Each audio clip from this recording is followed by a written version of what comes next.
Welcome everybody. Now, before we get into the real spicy stuff, I'm currently working on something here in Star Rail, so if you'll just bear with me here for people who care about Star Rail. Don't worry, we're gonna get into the reaction a little later, and we need to give people some time to settle in as well.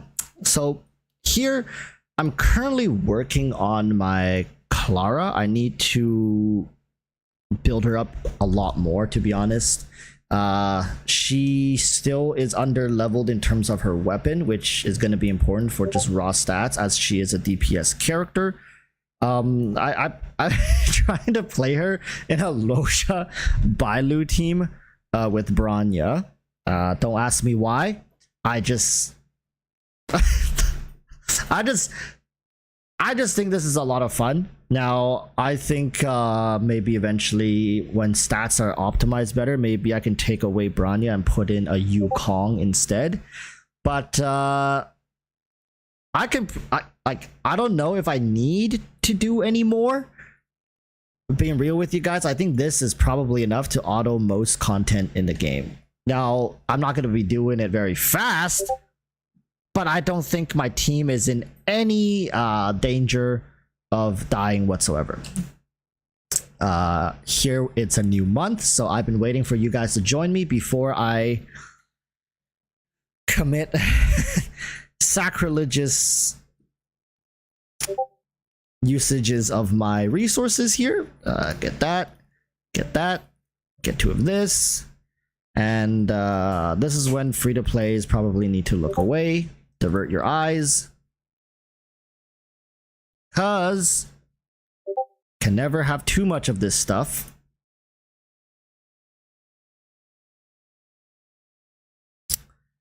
I actually need this.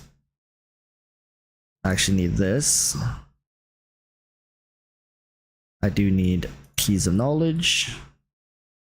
I need this. And I don't know about these. I haven't really came to the need of these, but yeah, we'll see. This is good for now. We'll leave it at that. Okay. Contract shop, I don't know. I like, honestly, I don't feel like whaling in this game anymore. I see where the end game is at, and I see where their hearts are at, so I don't really see a need, really, to be honest with you guys, to whale anymore. I think going forward, I'm just gonna play with whatever is in my account. I'll maybe get the monthly pass plus the BP when I really need resources, but I really don't think I need any more than that. So for her, I'm gonna level this up. I'm gonna level this up again, and then this probably need to do material exchange. Nope, not that one. Synthesis. This one.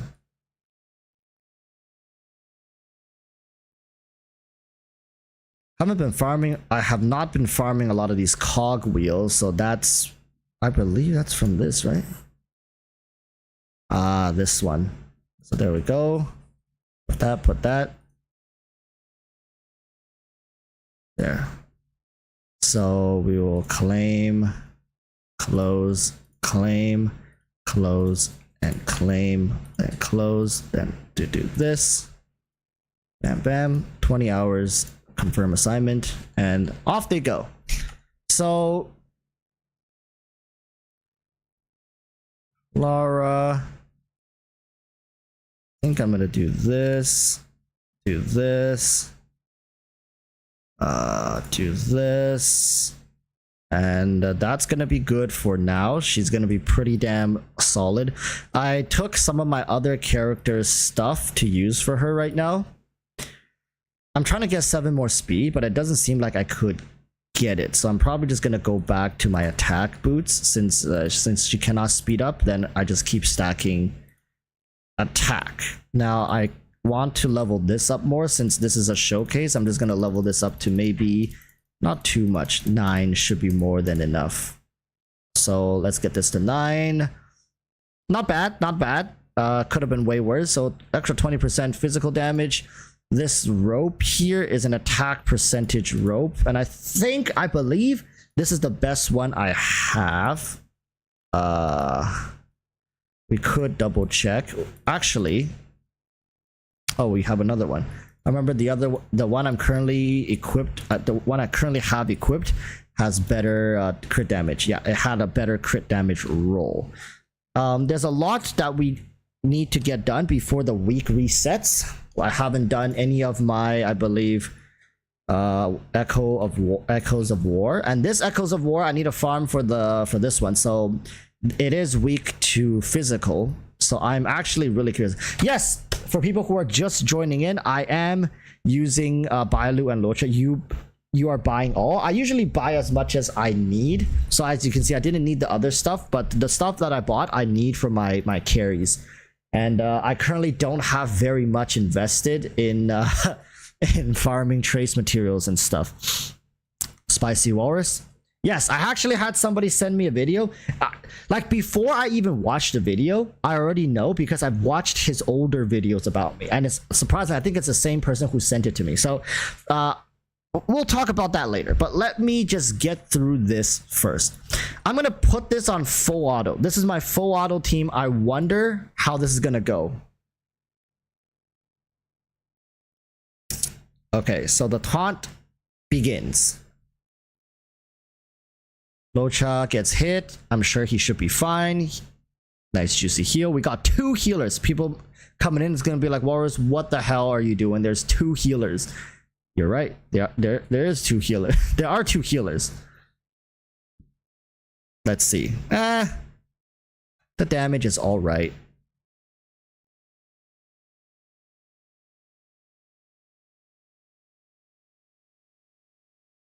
Okay. This is gonna take forever, isn't it? I wish it was like an 8 times speed or something.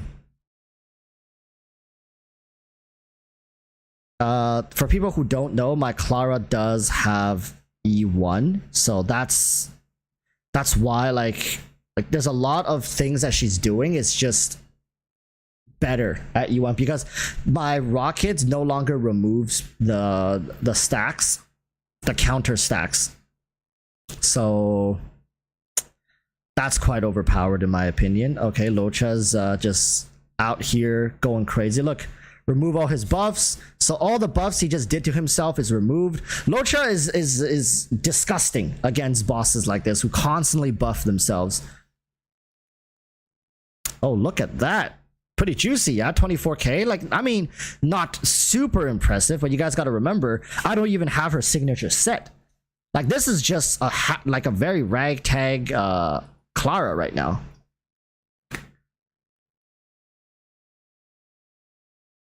I don't know why Bailu's on this team. I'm pretty sure Luocha by himself is good enough. But just to be fully comfortable autoing this. Double abundance, nah, double preservation is that. I do agree with you. I think this is quite the overkill right now we have going on here. I was just curious. Actually, this is the first time I'm running this team, and I just want to see how good this team is in terms of survival. But I think, yeah, Luocha by himself should be more than enough. In fact, I would probably just run Silverwolf or something like that. Right? Like, Silverwolf would be pretty good in this team.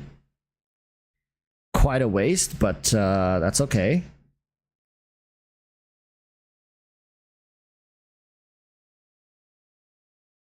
Okay. What are we about to do? Rockets?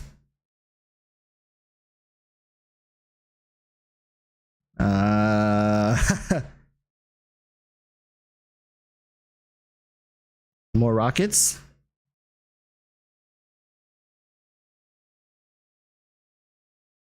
Okay. And we go for round 2. This is gonna take a little while, people.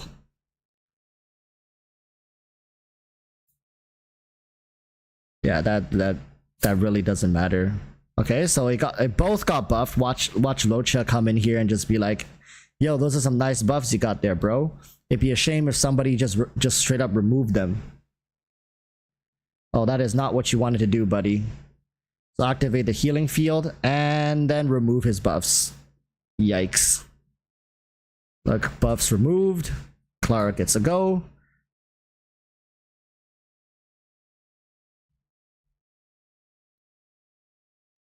Man, getting your units up to speed at EL5 60 plus is too that. Yeah, I got like 9 of them at level 69 right now. I got 9 units at level 69.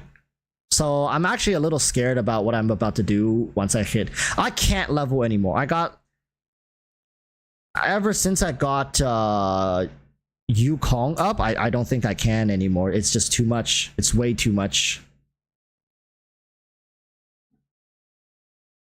Oh, that's premature.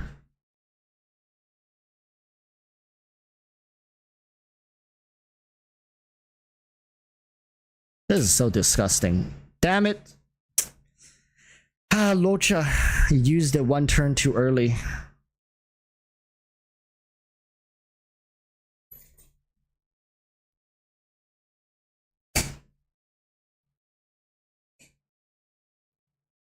Charlie Guns as well as I'm at TL63 and it's taking me forever to build my new Luocha, not enough resources. Yup. And that's a big problem that the game currently has. And endgame is quite the grind. That's what I'm saying. You guys will be spending 99.9% of your time playing this game just AFK grinding for materials so you can actually build up the characters you want to play.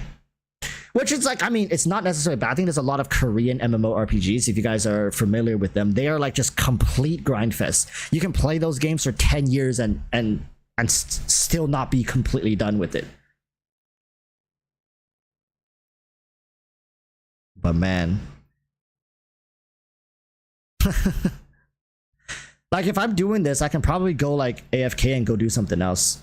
And just come back and collect the rewards. Because this is actually crazy. How long this is taking. Nikkei says, I shall be noticed for 3 seconds. Stay around, man. Join the conversation. I would love to respond to some of your comments. We're about to react to somebody else's video of me. 47k only in that state. Okay. Not okay. But that's Echoes of War. I'm done with this daily. I have to do it 2 more times for this week, and I haven't claimed my free simulated universe yet. I was thinking of doing a Clara run with I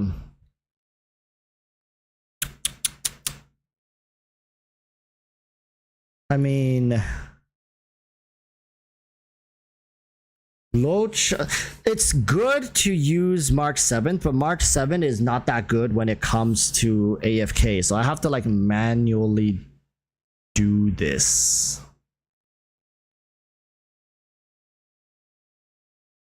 Whatever. Nikkei says, "Oh, I only know the Techno reacted to you." No, there's some other ones. I never really went to the destruction path, so let's confirm the destruction path here. I don't know. I don't think I'm in any dangers of dying though, to be completely honest with you guys. Let's try full auto, because ideally I want to put the shield from March 7th onto my Clara. Because right now, March 7th is getting taunted quite a lot. She's taunting quite a lot. And then she's going to shield herself, then Clara. Yeah, there's like a bad synergy if she doesn't shield Clara. But if she shields Clara, everything works out really nicely here. Asmon, right? Nope, not Asmongold. People did message me like, Walrus, did you see people react? Like, yep, I did see those. If you guys want me to react to them, I'd be happy to react to them, but I like to react to the juicy stuff. I love reacting to the juiciest of the juices of the chef's kiss of reaction. I love it when people have stuff to say about me, you know, like, this just fully embody. Elation is a true way. Wait, oh, you're right. Clara's thing counts as follow-up, doesn't it? Oh, man. I done messed up.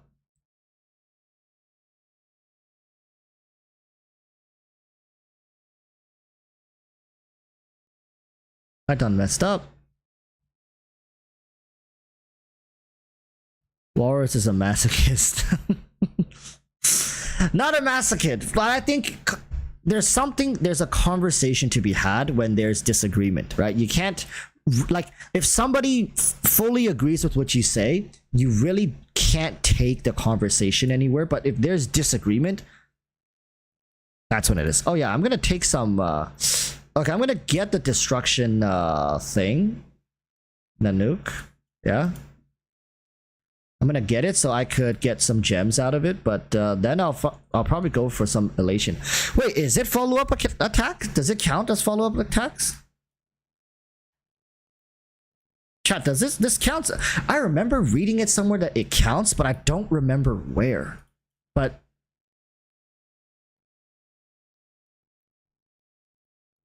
that's fair as long as the argument is actually sensible. Yeah, it is. Okay, so we're gonna go for some elation here.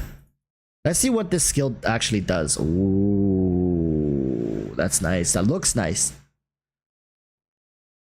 Kind of a waste, but that's fine.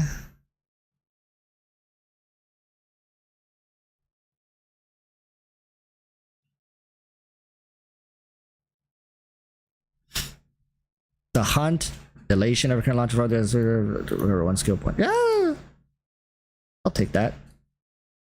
Let's go combat. I want to do more combat.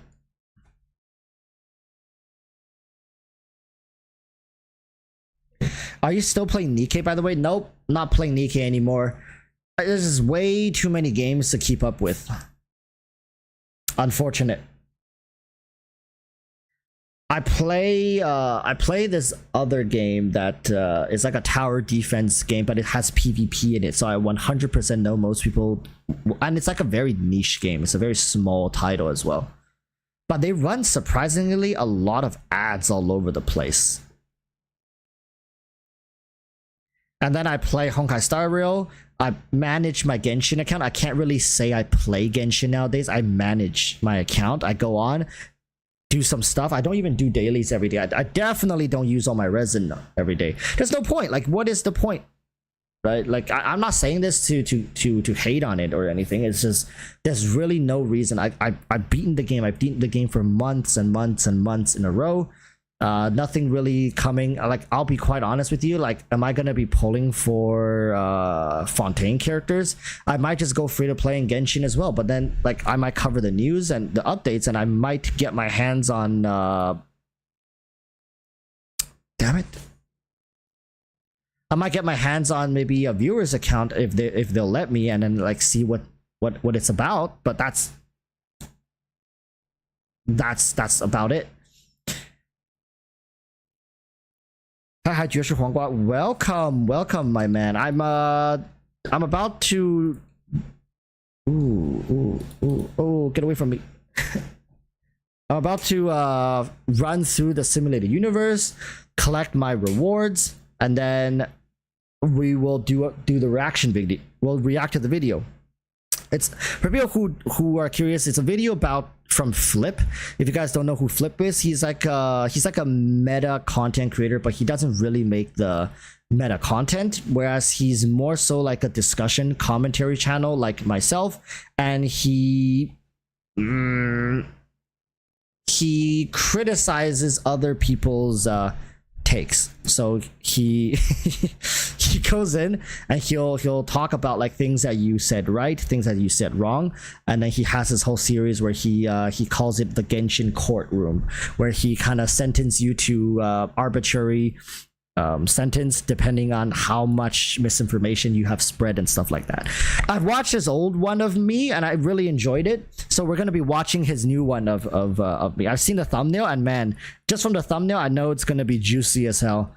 To have a 150% base chance on the enemy's turn for 2 turns. What is this? Oh, I'll take that. I'll take that. Fighting the elite. Okay, it's weak to physical. Nice. Clara might be. Let's do this. Boom. Let's go like that.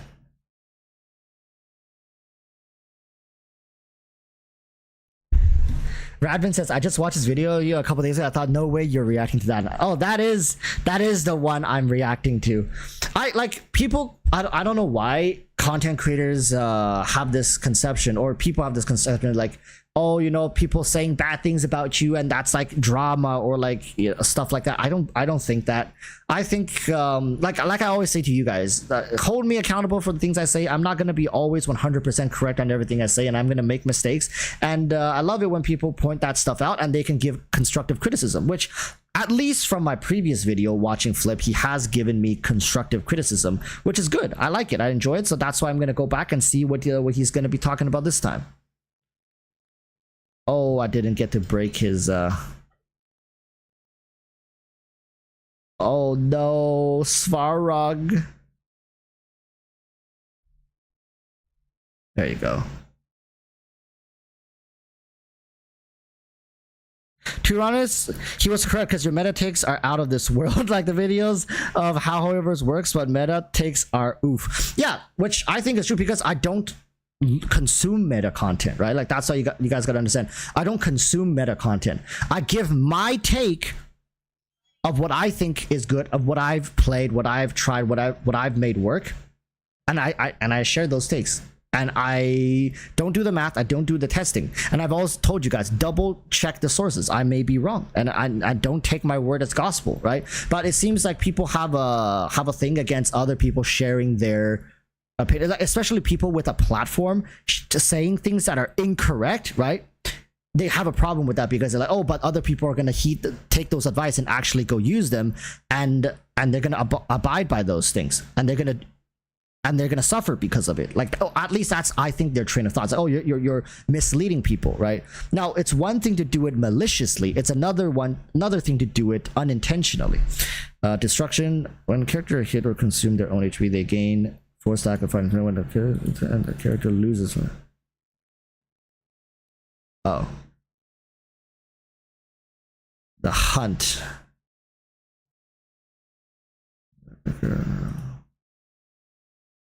This one could be good as well, but I'll take this because I'm looking for some elation if I can find it.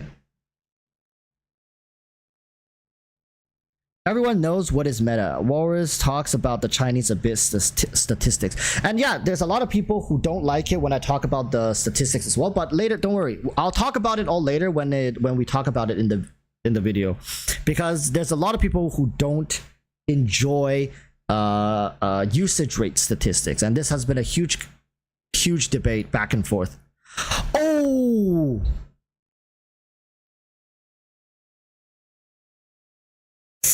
but it has no crit rate, crit stat, substat, but it has the speed stat and its attack. Oh no. I lose some crit damage, but I get it in attack. I'm not gonna level this up just yet. Right now, this rope is still better just because of the crit damage. So I'm going to stick to this rope, but I might come back to that.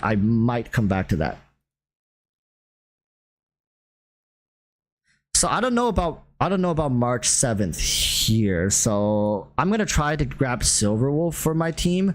And I think that hopefully that's going to speed things up a little bit, because I think March 7th really isn't getting things done fast enough. Like, I don't think we need that much survivability, and because we're on full auto, it doesn't work as well. Field, increase number of cosmic enemies. Okay, this one. More fragments means more upgrades. More upgrades means bigger numbers on screen.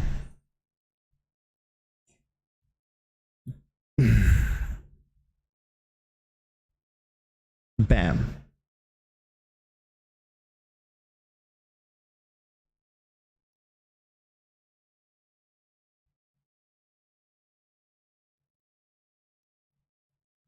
I need Clara set, her relic set. I need it, but I currently don't have the resource to farm. I mean, I do. I have like 50 something fuel, but it feels kind of wasteful to farm that much of it now.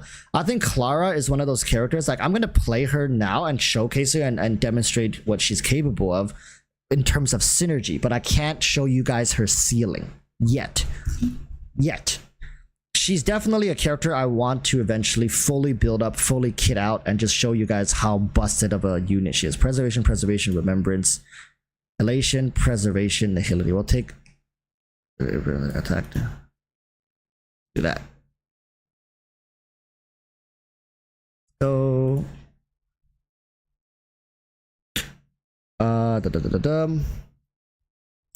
don't know why you were selling Mona this hard. Like, she isn't that relevant at all nowadays. That Morgana is never used. Well, the thing is, Mona is a great free-to-play alternative instead of using characters like Kokomi. Like, she's a tier down for sure comparative to Kokomi, but without Kokomi, if you don't pull Kokomi, which a lot of people don't want to pull Kokomi, Mona is actually a legit decent alternative in some of the compositions, not all of it. Her hydro application just can't keep up, but in certain compositions she's actually a really good alternative, and in my opinion she's better than Barbara. That's why I'm selling Mona very hard. And a lot of people, there's going to be an easier chance for people to end up having just a random Mona sitting on their account as opposed to, let's say, what's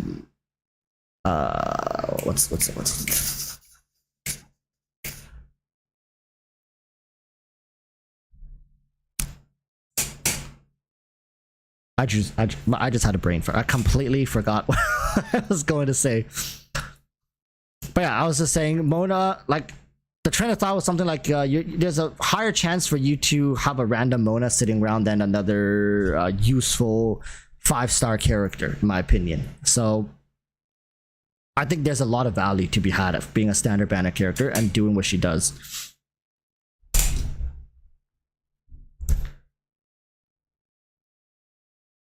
Dim says, more like CN usage rate shouldn't be a gospel or good metric since constellations of weapon also affect usage rate. Yes, they do, but constellations, apart from a few select ones, have never really been the defining factor of whether a character works or doesn't work. The few exceptions are actually some of the 4-star characters. Most 5-star characters, you'll realize they're either good at C0 and they're good all the way to C6, or they're bad at C0 and they become decent or good at C6, right? So, and there's very few characters that are like crap at C0, meaning like 0%, nobody uses them, but the second you get them to C2 or C1 or C4 or C6, and suddenly they just explode in usage rate and they suddenly become super good. No, those, not a single character in Genshin that at least I can, like, you guys can name one 5-star character that is absolutely unusable at C0, but once it becomes C6, suddenly it just becomes like god tier unit. Like I think the only one that I can remotely even think of is like Yoimiya. I don't know, like I don't, like that's the one that comes by. Yeah, Yoimiya C6 is pretty disgusting, but you know, I don't know. So like the argument saying like, oh, but constellations, that doesn't matter.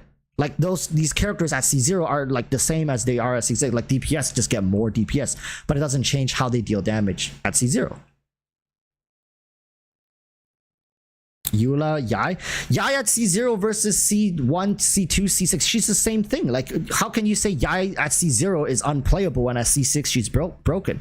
Yai at C0 is insane. She's like some would even say she's an upgraded version of Fischl. So are you saying Fischl is unplayable? Like C0 Yai is in many people's eyes is an upgraded version of Fischl, right?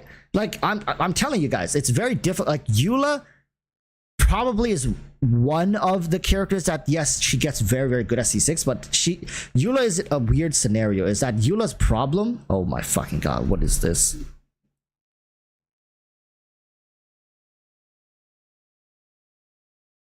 I'll take this. Eula at C0 versus C6 isn't a transformative constellation. It just gives you more damage because you can stack your stacks faster and more efficiently, but it doesn't change anything about the character. Like, to be honest, C6 Eula still sucks ass to play. It just feels bad. She's a feels bad character, in my opinion. Eula's problem is not in like, oh, she doesn't do enough damage. C0 Eula does more than enough damage, right? But like, it's like, she's just an awkward ass character to play. Child? C0 Child is disgusting. What do you mean? C0 Child is absolutely disgusting. It's one of the crux of like many meta teams. Well, not many, like one. Tartaglia International. Like getting Tartaglia constellations doesn't do anything really for you. C6 Tartaglia isn't even the best DPS anymore. Like maybe when he was out for the first like few months, but he hasn't been the best for a very long time. My goodness, this thing doesn't even have a physical weakness. Are you serious? Can we add it on him? Oh yeah, I forgot. My Silver Wolf doesn't have enough effective hit rate. How about Dia? Dia is shit at C0, shit at C6. Like, see, but that's my point. Like, you could get a C6 Dia, so what? It doesn't change anything. The character's still ass cheeks. Klee is the same. C0 Klee sucks. C4 Klee sucks. C6 Klee sucks. Like, you can't, like, C6 Klee will not be a better unit than a C0 Kazuha, right? It's just, that's my point. Genshin characters are fundamentally shit or good. Shit, decent, or good. That's literally, like, an entire character's relevancy is decided from the get-go. It doesn't matter. Like, Genshin actually doesn't have a character that starts like crap and then as you get constellation it becomes super broken. Maybe there are some characters that's like, for example, Hu Tao at C0 I would say is like low A tier, maybe even high B tier. Hu Tao at C1 is like high A tier, like rough example. But you won't have a character who's like C tier or D tier and then at C2 suddenly becomes A tier or S tier. Like, you don't get that big of a discrepancy. Why? Because when they are flawed in their fundamentals. They are flawed fundamentally. There's something wrong about them. That's why they suck and nobody wants to play them. Now, don't worry, we'll talk more about this later. Like I keep telling you, there's a reason why I say some of the things I do. I'm not always correct, but there are certain things that, like, this stuff, if you play the game for a long time and you, like, I have the benefit of wailing on the Genshin Impact and having all these characters and playing all these characters. I can say definitively, not all characters are built equal. Like, I think there's a thing about the community that wants to be like, oh, it's like everything is good if you just put your heart and soul into it, which is absolutely not true. Like, if you guys are being true to yourself, you know Genshin, when it comes to character design, is just so flawed. It's so flawed and skewed towards certain characters.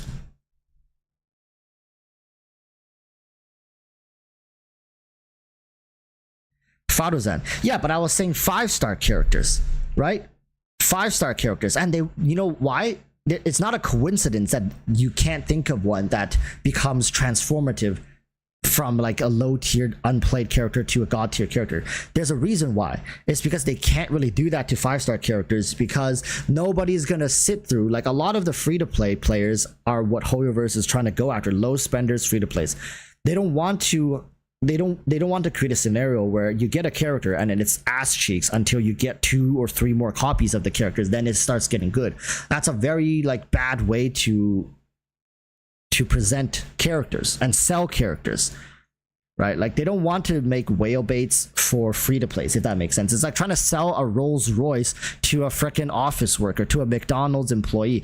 Like, sure, they might desire it, but they can never really attain it. And it's just, and every day you hold it over them and lord it over them, just makes it feel that much shittier. So it's like you sell to them characters that are attainable by them, easily attainable by them.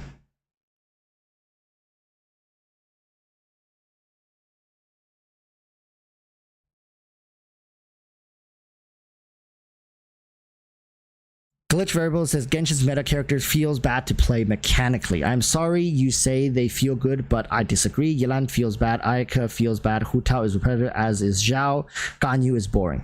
Well, you know, I think it's fair to make that point that you don't find them enjoyable at all, right? Which is fine. I think it's a fair point to be made, because in my opinion, Genshin's depth of combat and enjoyment and how exciting it is really boils down to how interested are you in these type of unique synergies between characters. If you don't care and it just feels like repetitive, and it feels like, oh, all you gotta do is get your muscle memory down, and then all the characters and teams starts meshing into one same thing with just different colors and requirements of key input.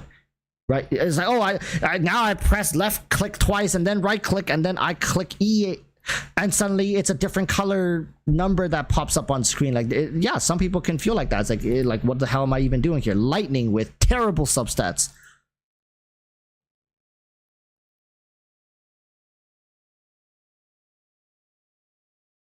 That might be good. That is a good upgrade.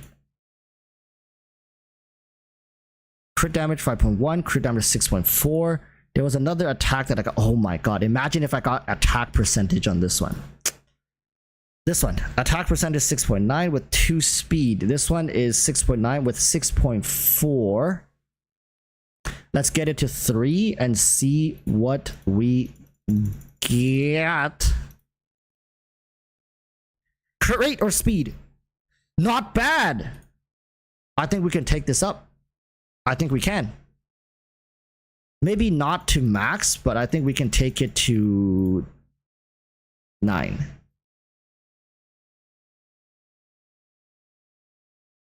Come on.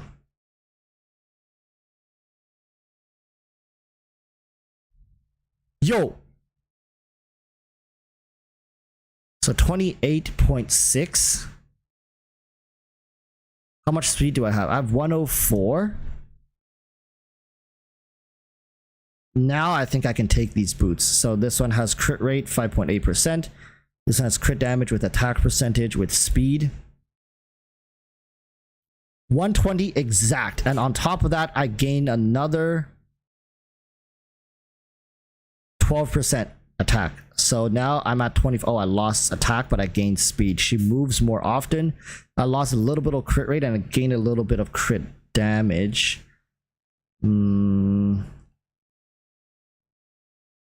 Lightning. Should we just take this to 12 and see how it turns out, chat?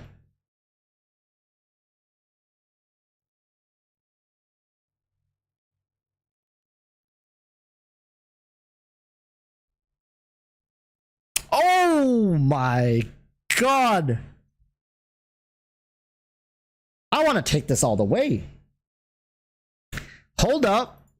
This is giving almost as much speed as a dedicated speed boot is.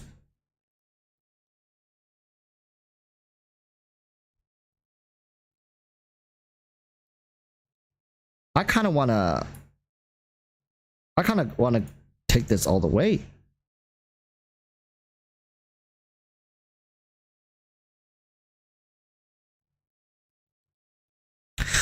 Oh my god!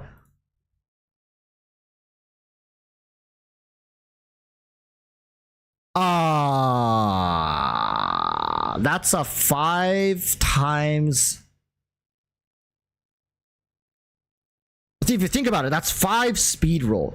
Because it was a triple rolled stat, rolled into speed, got 3 speed, I think, or was it 2? It doesn't matter. It went to 7, and then went to 9, and then it went to 12. But wait, Clara don't need much speed though. But other characters do. This is a space station. Look, this is a space ceiling station with crit damage, attack main stat, crit damage substat, and 12 speed on it. Clara doesn't need speed. I know, because she. But I'm just saying, this piece is insane. Imagine if I gave this piece to someone like Sela. Now, Sela doesn't use this set right now because she's severely lacking crit rate. But eventually, once I build Sela properly, like this piece is gonna be pretty nutty on her. Nice piece for Ting Yun. Yeah, Ting Yun could use that. Ting Yun could really use that. So like these pieces can be alternated. 2630 with 125 speed. But the thing is, I need I need Clara to be above 120 speed so I can actually get the 2-piece space ceiling station set effect. I like imagine if I can get her speed to 120 without needing these speed boots. I am missing around 11 speed. If I can get 11 speed from other stats, like for example from this hat, from these gloves, from some more from here, if I can get more speed, I can run an attack boot and still hit the 120 speed mark. Oh my goodness, that's gonna be splendid. Look, I feel faster already. Look at that. Oh my god. Look at these moves. Oh, sweet baby Jesus. Lord have mercy on all who shall block my path. Speed. Anyways, sorry you guys have to witness that. Just the currency. Okay, I don't need that. I'm gonna about to increase all allies damage to for every destruct has been destroyed. Oh, you know it.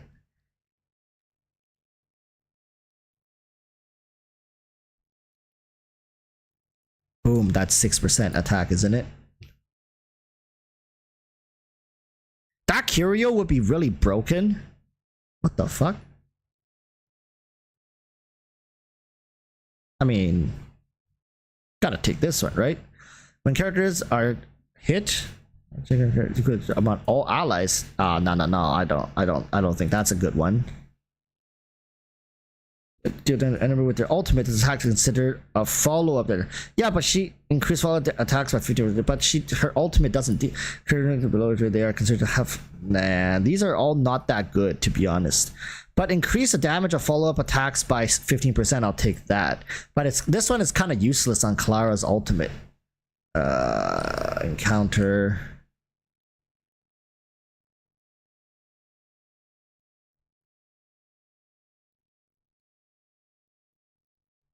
Oh, wait a minute. I think I might have messed up.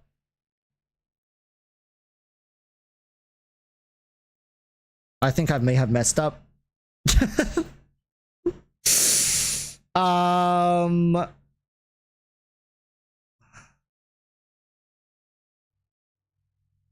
Why do I have a fat shield?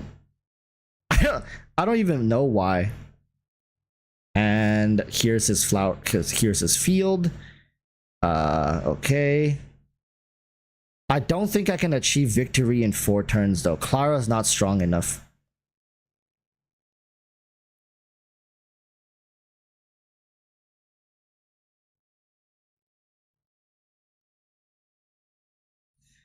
I don't think I can do it.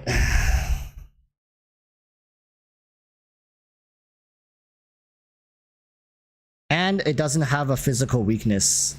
Look, Luocha literally healed my whole team back to full just like that. Did you guys notice that?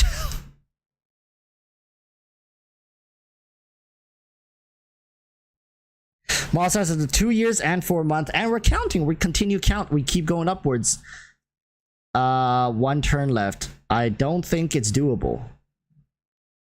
What is it? What happens if we don't accomplish it?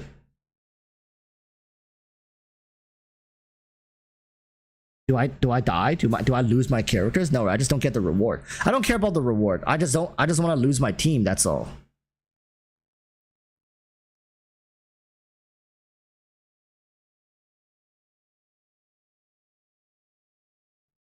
Boris, have you tried Abyss floor 12 in Genshin? I'll be honest, I haven't touched Abyss for like 2 cycles now.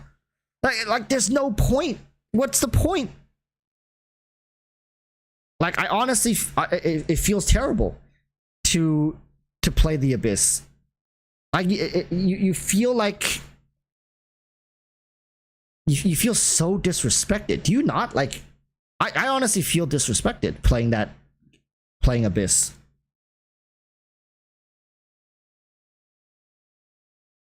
Good, you missed the worst Abyss in history. Well, I mean, they're all equally bad, because every time I play the Abyss, I'm always asking myself, like, why am I even doing this? Like, to what? Make content? To like, I've seen clears of it, and I've talked to other people who've been clearing it, and I did go in and actually look at it. I just never played it myself. right? So it's like, and I know how much people hate this iteration of the Abyss.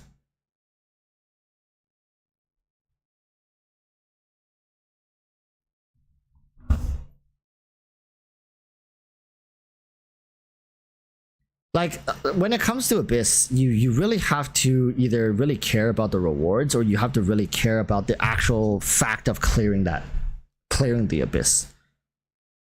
Preservation. Oh no.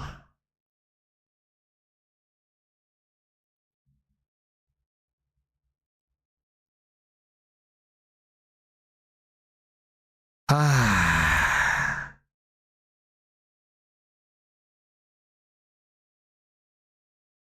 I guess this is the best one, actually. Okay. I mean, I don't even need anybody. I'll just grab Yuan or something like that. And time to upgrade some stuff and go beat up. This run took way too long, in my opinion. It's just like...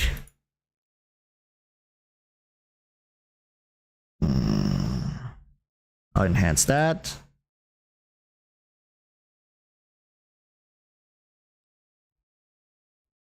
That. And then I can do a... There we go. 100% skill point regeneration. That's going to be huge for skill point regen. All right, brother. Ready to get clapped?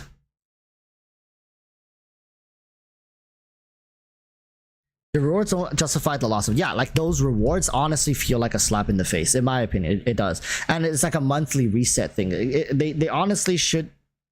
I would say they should double or triple the amount of rewards that they're currently dishing out. Like that's just my opinion, for it to feel like it's worthwhile. Especially it's like a monthly. I honestly feel like the Abyss should be one of the main sources for people to gain Primo Gems. That's just my... I don't think the events should be the main source. I think the Spiral Abyss should be your main source of Primo Gem every single patch. And I think it'll put a lot more onus and emphasis on players who have actually put in the effort, leveled up their character, learned how to play the game, and study the game to no ends, right? So it's just... It's a huge slap in the face for people who grinded and did all that stuff, like learned the game, studied the meta, and pull for new characters, like pull for meta characters or non-meta characters, or spend months to make their waifu work and stuff like that. It's a huge slap in the face just to be like, oh, ho, ho, ho, ho. You know, like, oh, like doesn't really matter. Here's you can like, you have the right to lick my boot and lick my ass, like, I don't know, like suck my ass, lick my boot. That's how it feels like. I feel like a beggar. I feel so disgraced even touching that game mode. I was like, why am I even doing this? And then I stopped.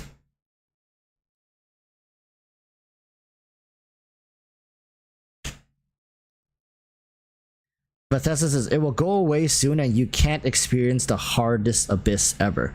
Yeah, but like they're just gonna make it even harder in the future. You know what I mean? Like this isn't like, oh, it's a one-time occurrence thing. Like they're 100% gonna make it even harder in the future as characters get better and stuff like that. So like I really don't think we're gonna be missing out on too much if you don't do it. Why am I doing this is basically Genshin right now. Oh my god, please, Luocha, use your ult.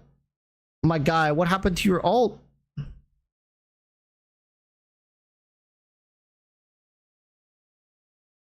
Add fragile resin to Abyss. I think there needs to be a lot more like optimizations into the Abyss to make it feel worthwhile, in my opinion. Remove that buff. Disgusting. There you go. I do like no damage.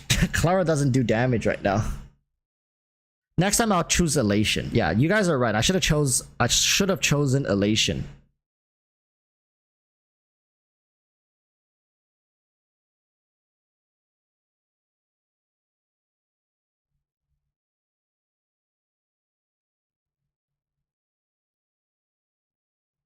Bethesda says the leak for the next Abyss is not as hard. Well, I'm sure sometime in the future it's gonna come back and it's gonna be harder. Maybe it's not the next Abyss, but maybe it's the one after that, maybe the one after that, or the one after that. Like, I'm sure this is not gonna be the hardest Abyss ever in the history of Genshin Impact.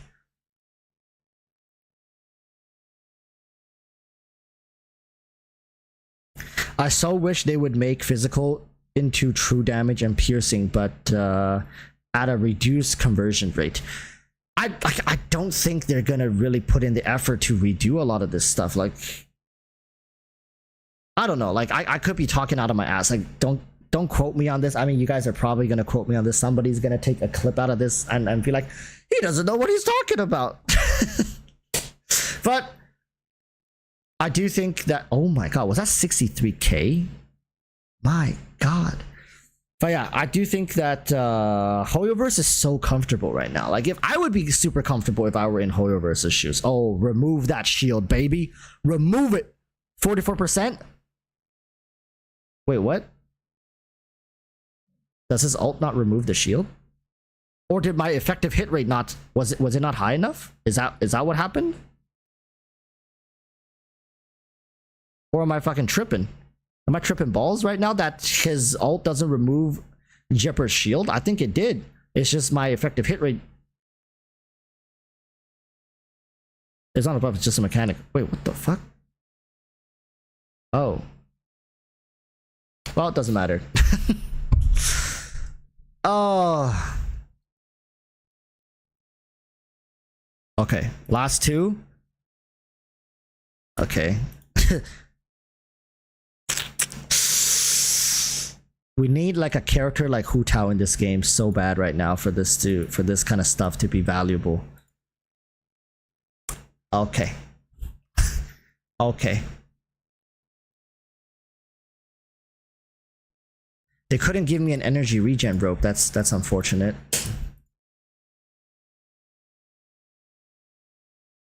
We're almost Trailblaze level 58. I think by this time next week we'll be 60. Or like sometime next week I'll be 60.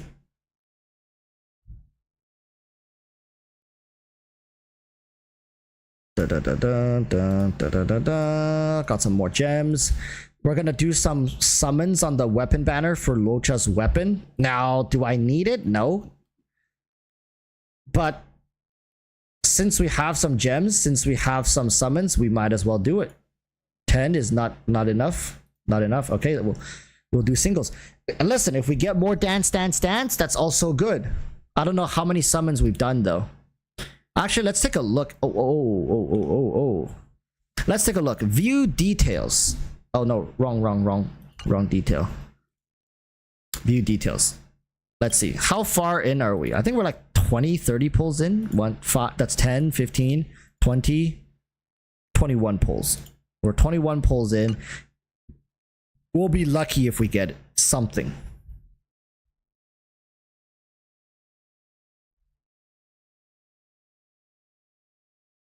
Okay. I'm probably gonna keep this on the side and not use it.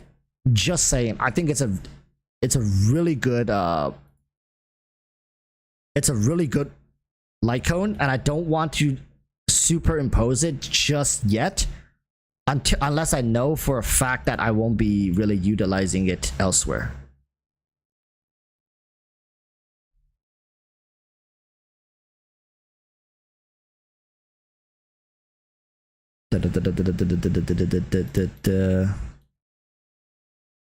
We're just building pity, chat. We're just building pity. Do we have one more? One more, please. No, we need 55. Nope. Oh my gosh, we could do more summons here. Wait, we actually can. Wait, I completely forgot. Wait, we actually do have summons here. Okay, let's see how many we got over here. 5, 10, 15, 20, 25, 30, 35, 40. Okay, 41. Okay. 41, 42, 43. Come on, we're not gonna get anything early. 44. Damn. 45. Okay. Nothing. That's...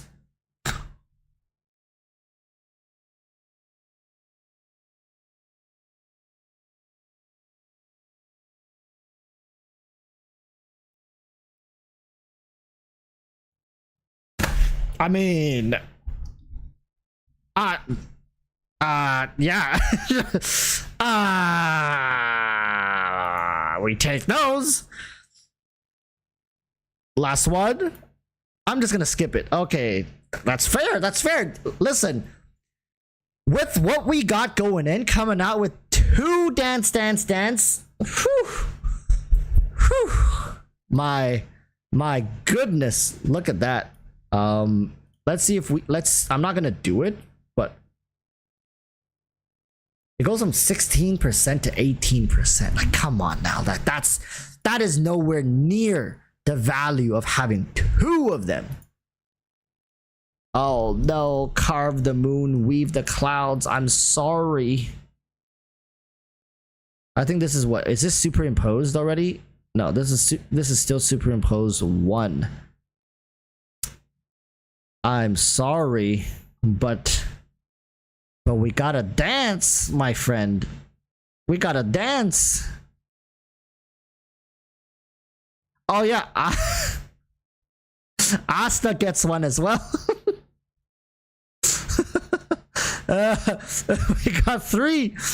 We got 3 dance. We dancing. We are really dancing. Oh my goodness. Okay, that's a win. But let's react to the video. I think a lot of people came here to see what I have to say about these videos about me. So let's do it. All right, let's do it. Come on. What does Flip have to say about me? So if you guys want me to react to videos, you can feel free to DM me in my Discord. This is like whenever I make videos off of people's suggestion. It's usually because they DM'd me in Discord. They brought it to my attention. They showed me an article, they showed me a video, or they straight up showed me like not show me, but they talked to me about the leaks that they've seen, like, hey Walrus, you know, it's been leaked that blah blah blah blah blah, so what do you think, what are your thoughts? And I'll be like, okay, yeah, that's very interesting, I'll make a video about it. So this is where it came from. Somebody was saying, I'll just quote exactly what they said. They said, I haven't even watched this video, but it's a must react in the next stream, right? Lol. And I said, will do. All right, quote me on that. Are you in chat right now though? Let me see if they're in chat.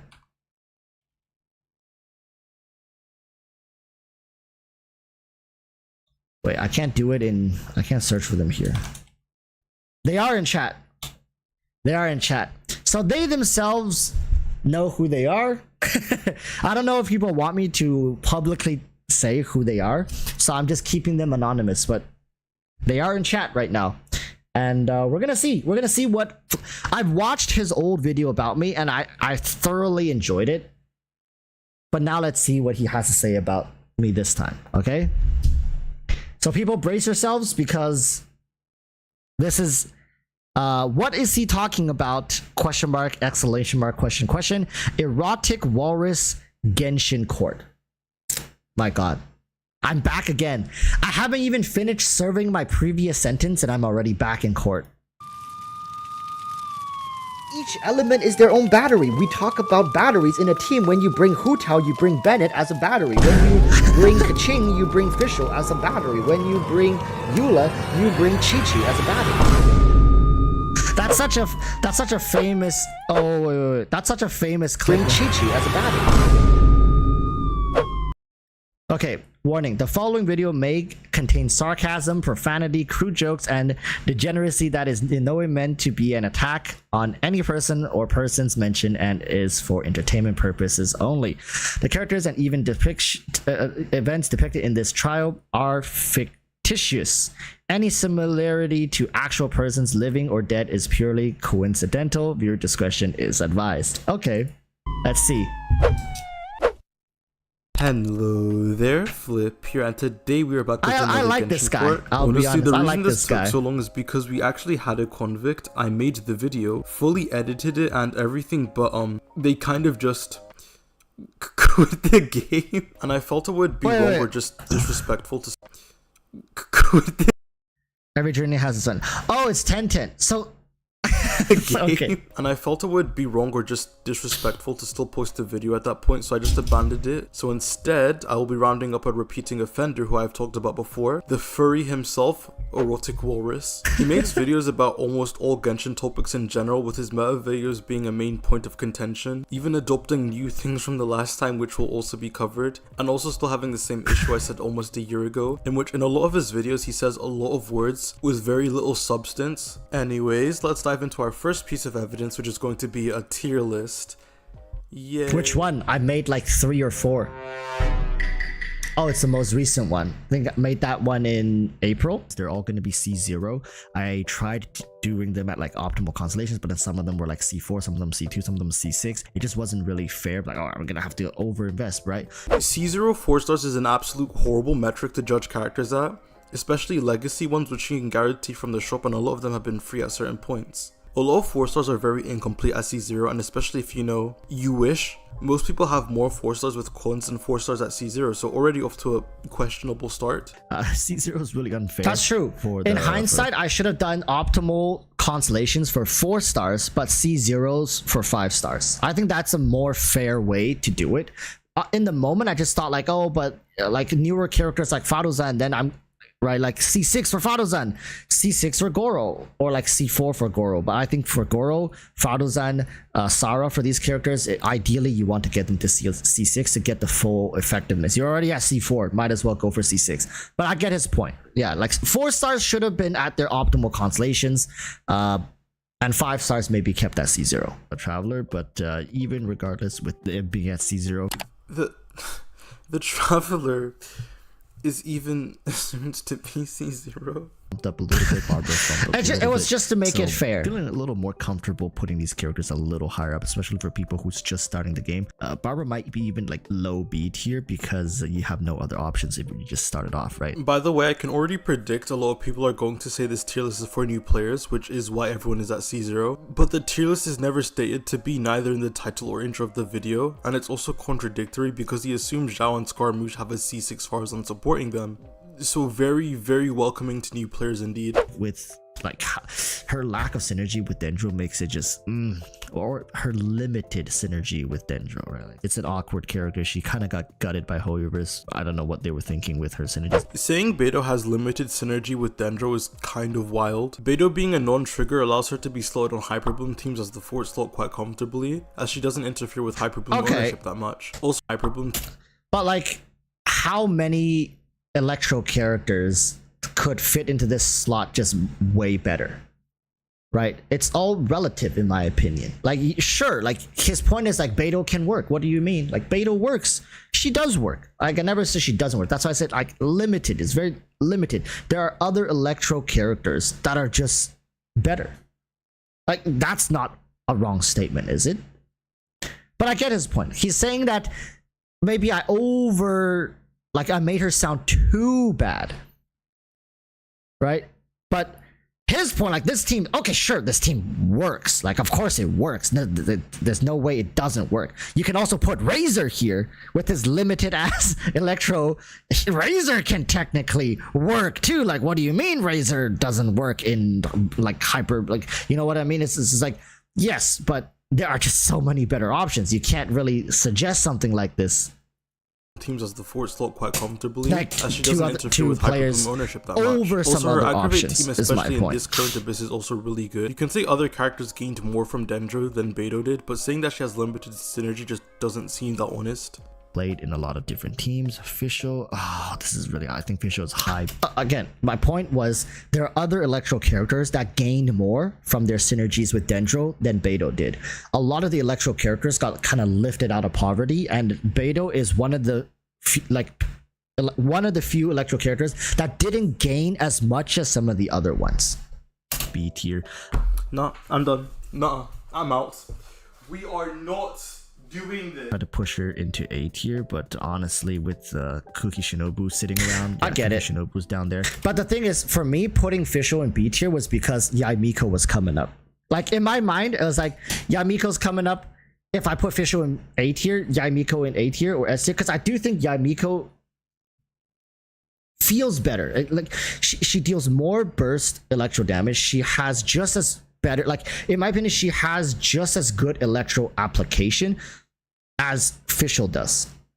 The only difference, like I think people can make a case for Fischl, is her electro application, and she also has like synergized attacks with Oz and stuff like that.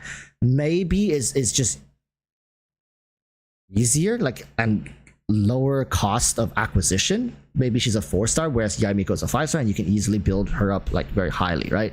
But the thing is, I don't know. I find Yaimiko to be a slightly better version of Fischl, and that's why I said I could have put her in A tier, but I brought her back down. Like, but she's really close to that A tier. Tough to put her in A tier. I think Kuki Shinobu deserves that spot. What? But I get his they point. Can I both think be an A tier. What makes that not possible? Yeah, Fischl is one of the most flexible characters in the game, on top of being the character that makes Keqing, his favorite character, relevant. She also just holds together all electro-based quicken teams with how her A4 interacts with Aggravate. I don't really want to focus on where he places things, the reasoning is more important, but I think this is just way too wild to not be noted. But just overall synergy-wise, she's also very awkward, right? With most, like, imagine if she worked with Venti, imagine if she worked better with a lot of the Nemo characters. She worked with some of them, but is... Why would Venti working with Klee make Klee more valued or better? If Klee and Venti were an amazing synergy, that would just make Klee Venti dependent, which isn't a character you really want to be dependent on. And for Ventiable content, Klee and Venti already work together fine. Venti allows Klee to consistently enact... Was that some Venti shade he just threw? What does he mean by that? What's wrong with Venti? Venti's the Anemo Archon. He's the best Anemo character in the game by far, right? Like, bar none. Like, I mean, who's the best Dendro character? The Dendro Archon. Who's the best Electro character? The Electro Archon. Who's the best Geo character? The Geo Archon. So who's the best Anemo who's the best Anemo character in the game? Obviously, it's Anemo Archon. What's wrong with Venti? Flip? After AoE, her mind's not getting sucked is stupid, but it really isn't that relevant. Mona nowadays is pretty decent, I would say. Better than Keqing. Like, she's definitely up here. I would say she's better than Genshin. You don't like Mona? I would even say she's better than Ganyu. I think nowadays Mona's such a flexible unit. What does she even do? I love looking at tier lists because it really shows the depth of knowledge, and it's also an extremely easy piece of evidence. I think Mona has a lot of value. It shows how creators think. Mona is one of the most dated characters in the game. Hydro characters are defined by their Hydro application, in which Mona's Hydro application is terrible, already killing her value. You can't use her for any Bloom teams as they don't get affected by her Omen. She can only be used on Vape when paired with the Xingqiu or Yelan, but it isn't worth it overusing a character like Fischl to enable Overvape. The thing is, Mona with Ayaka can pretty much one-shot most content if your Ayaka is well built.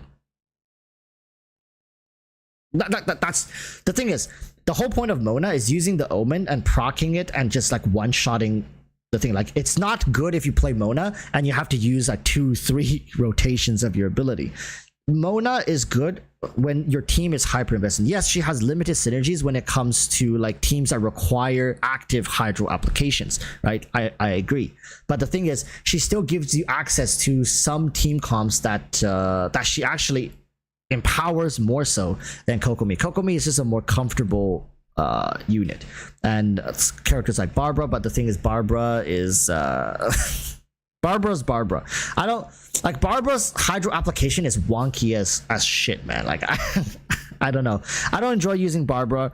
I think a lot of people grow out of her very quickly because the second you have another Hydro option, you usually just drop Barbara. And I think Mona is like definitely a tier above Barbara, but a tier below someone like Kokomi when it comes to Hydro application. But she has great uses. She has great usage right now, and still a lot of people use her and reliably use her to clear content when they don't have someone like Kokomi, right? Like, and in a freeze team, if you don't have Kokomi, the next option usually that comes to mind is is Mona. Still a good option.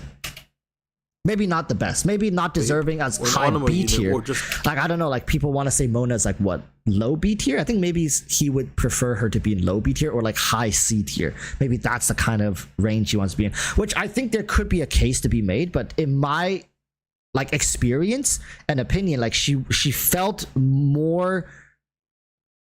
She felt pretty good, like especially why I put her above Ganyu is just because a lot of people who like don't have Kokomi. A lot of people don't have Kokomi, but they have Ayaka, right? And they even have Shinhe, but they don't have Kokomi. And then they play Mona. So with the Shinhe buff, with the Mona buff, plus Mona using thundering, what are like thrilling tales of thundering fury or something like that, hyper buffing the crap out of Ayaka, and then you're running Kazuha as well. You just full send it. You got the Omen, you got the freaking the book, you got the Shinhe, and you got the Kazuha, and then you just freaking full send that shit onto the enemies. using Yolon and Jingshu together. Mona's only good team is Freeze, in which she is a Kokomi side grade. And besides one-shot comps, that's... The thing is being Kokomi side grade not a good feature? Like, Kokomi is, in my opinion, a pretty top tier character. I think Kokomi should be like low A tier. I don't really remember it, but I think she should be low A tier. That's about it. I ain't gonna lie, I'm getting cooked. A Freeze character, she can be a Harbor Bloom character, she can be Electro Charge. Electro Charged Mona? What's wrong with Mona Electro Charge? Somewhere like down. What's wrong with here, Mona Electro Charge? Here, put it right there. Do I even need to say anything at this point? One of these tier lists is to show you guys that when it matters, when it's crunch time, which characters are more reliable than others. Yes, that is exactly why Jean, Yoimiya, Venti, Shenhe, and Keqing are above Fischl. Facts, my brother. Spit your shit indeed. Wait, I missed what he said. More reliable. That when it matters, when it's crunch time, which characters are more reliable than others. Yes, that is exactly why Jean, Yoimiya, Venti, Shenhe, and Keqing are above Fischl. Facts, my brother. Wait, but when it comes to crunch time, are they not better than Fischl? When you need to group small enemies, is Venti not like in their respective niches, right? When you talk about their respective niches, are they okay, maybe Yoimiya's not better than Fischl in their niches, but I think Shinhe in their niche is the best. Venti in his niche is the best. It's just currently their niches aren't that prevalent. I guess in that case, maybe Fischl should be moved up above all of them, because currently right now Fischl is like eating very well, right? Fischl is cruising. So yeah, I get his point. Maybe Fischl should be like above Keqing, maybe even above like Fischl, maybe, I think he's right. In that case, in the current space, Fischl should be moved way higher and maybe sit right here as one of the best B tier characters. I think so. Spit your shit indeed. Yaya actually is an interesting one. I think Yaya has pretty good value, but people don't use her because Baiju's coming out, right? And there's other healers such as Kokomi with good application available, so she kind of falls down. But I think Yaya and Barbara sits in similar places. I'm actually lost for words at this point. A video has never just defeated me like this before. I'm considering quitting and stepping down as judge. Who wants to take my place? Okay, keep in mind this was also before Baizu and Kirara's release, in which Yaya was Diabolical said Yaya is secretly OP and people just sleep on her. But that's because, okay, a character is good, but the second, okay, this is what I call the Sucrose conundrum. I just coined that right now. It's a Sucrose conundrum. The difference between Sucrose and Kazuha is not as big as what most tier lists would have you believe. I think Sucrose, when it comes to her effectiveness, is not that far from Kazuha. Really, it's not that far. But just because Kazuha is slightly better than Sucrose, immediately she is almost never used. Because this, as long as you have Kazuha, why would you ever use Sucrose? So yes, maybe tier lists, when it comes to their strength evaluation, most tier lists are inaccurate, including my own, because it's only reflective of how often and how much people would, like how much you should invest into this character. But the thing is, if a character like Kazuha exists, and you can get Kazuha, why would you hyper invest into a Sucrose and skip Kazuha every single time? Whereas you can invest into Kazuha, invest in him, and have the best in slot option for that role category permanently. But what ends up happening is then you permanently bump your Sucrose down into the abyss where you never use her. That's the Sucrose conundrum. But in actuality, they're not that far apart, right? They're not that far apart. It's like the thing with Yao Yao and Baizhu is that yes, Yao Yao is really, really good, and she does her job very well. But with a character like Baizhu, he does mostly what Yao Yao does, and he does a little bit more, and that's why he's a 5-star. He has better stats, right? It's just when he's in the game, and if you have him, you will almost never use Yao Yao. Almost never. Like there are very few scenarios, but it's like, even in those very few scenarios, Baizhu can work. It's just maybe if you really crunch the math and be like, but Yao Yao is like 7.3% more efficient. Like, does that really matter? Like, you already built Baizhu. You're not going to build Yao Yao and Baizhu just to use Yao Yao in those 7.3%, extra. That's my point, right? So what ends up happening is all these 5-star versions of these characters oftentimes win out over their 4-star counterparts. That doesn't mean the 4-star counterparts are bad. You can certainly play them, and a lot of them, like Fischl, like Xingqiu, these characters can rival their 5-star counterparts, like with Yaimiko and Yelan. If not, they can work together, right? They can synergize together. But the thing is, Anemo can't really synergize with Anemo. Double Anemo in the team can only work with Faruzan in very rare scenarios, like Faruzan and Zhao, Faruzan and Scaramouche, right? Double Anemo. But in most cases, when you have a character that's just a superior version of another character, they steal the spotlight 9 times out of 10. That's the Sucrose conundrum, right? So a character with Yao Yao, I rate her very low because there are better options. Right, you're just better off going with those. For example, if you guys want to make a tier list based on all the characters' true efficiency, true power, there's gonna be like no character in C tier. I think in Genshin Impact, the C tier is pretty barren when it comes to tier lists. Like, very few characters are C. They're usually B, A, S tier, or D and F tier. The C tier doesn't exist. It's zero. No character exists in the C tier. Everything is either like D, F, or S, A, and B. That's the true design of Genshin Impact. There's a huge gap in efficient characters and non-efficient characters.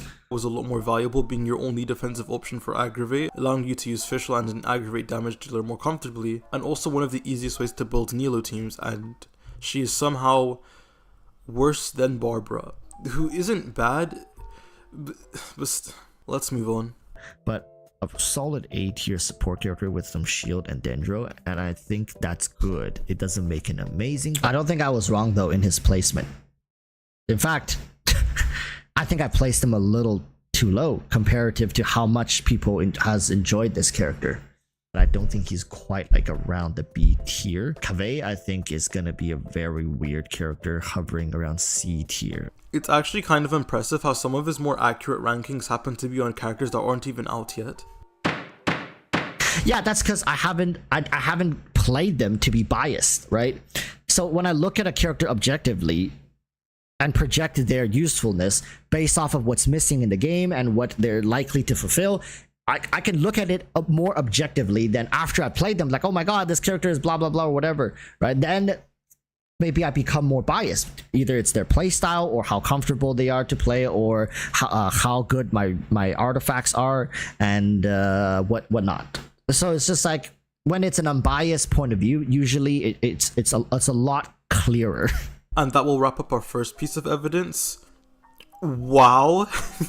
He certainly has some of the most takes of all time. At least with Sekka, it's funny. But here I think it just highlights depth of knowledge again, if anything. I don't think Walrus is that up to date with the Dendro shifts, really, and it shows, especially with the Toma, He's right. Yao Yao, and Fischl placement. Also, his assumptions were just so convoluting, contradicting, and confusing. And for that, and just for how much was offered in that tier list, we will be having a starting resentence of 2 years. I will also be giving an additional 3 months for every atrocity above official in the B tier. And I could. He thinks Venti is better than Fischl, which I think it pained me a little to put Venti above Fischl. But 2 years isn't bad. 2 years isn't bad. Keep going, but let's just leave it off with all the people in B tier for a total of an additional 2 years. We should just move on into the next piece of evidence. I don't even...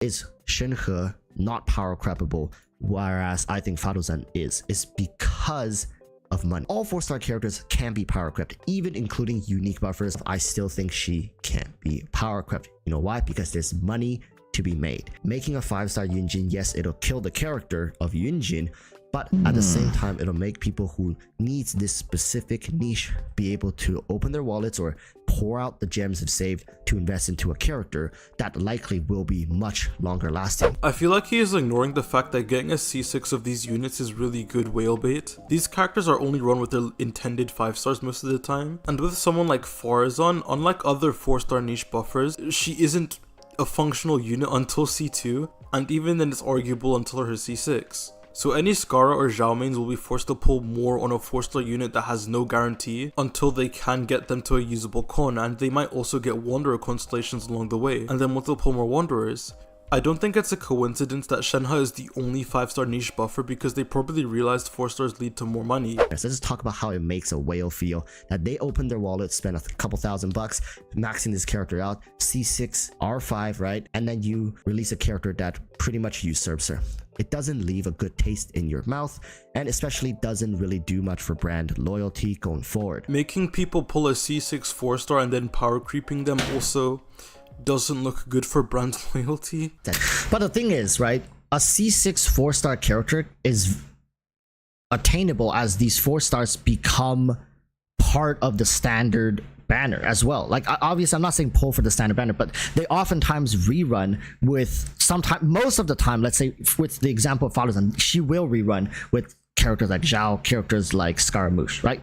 And then on top of that, there is a chance for you to get them off banner when you're just summoning for other characters, or they might actually rerun with other characters too. It's not exclusively with Scaramouche and Zhao, and you don't have to really go all in one sitting, right?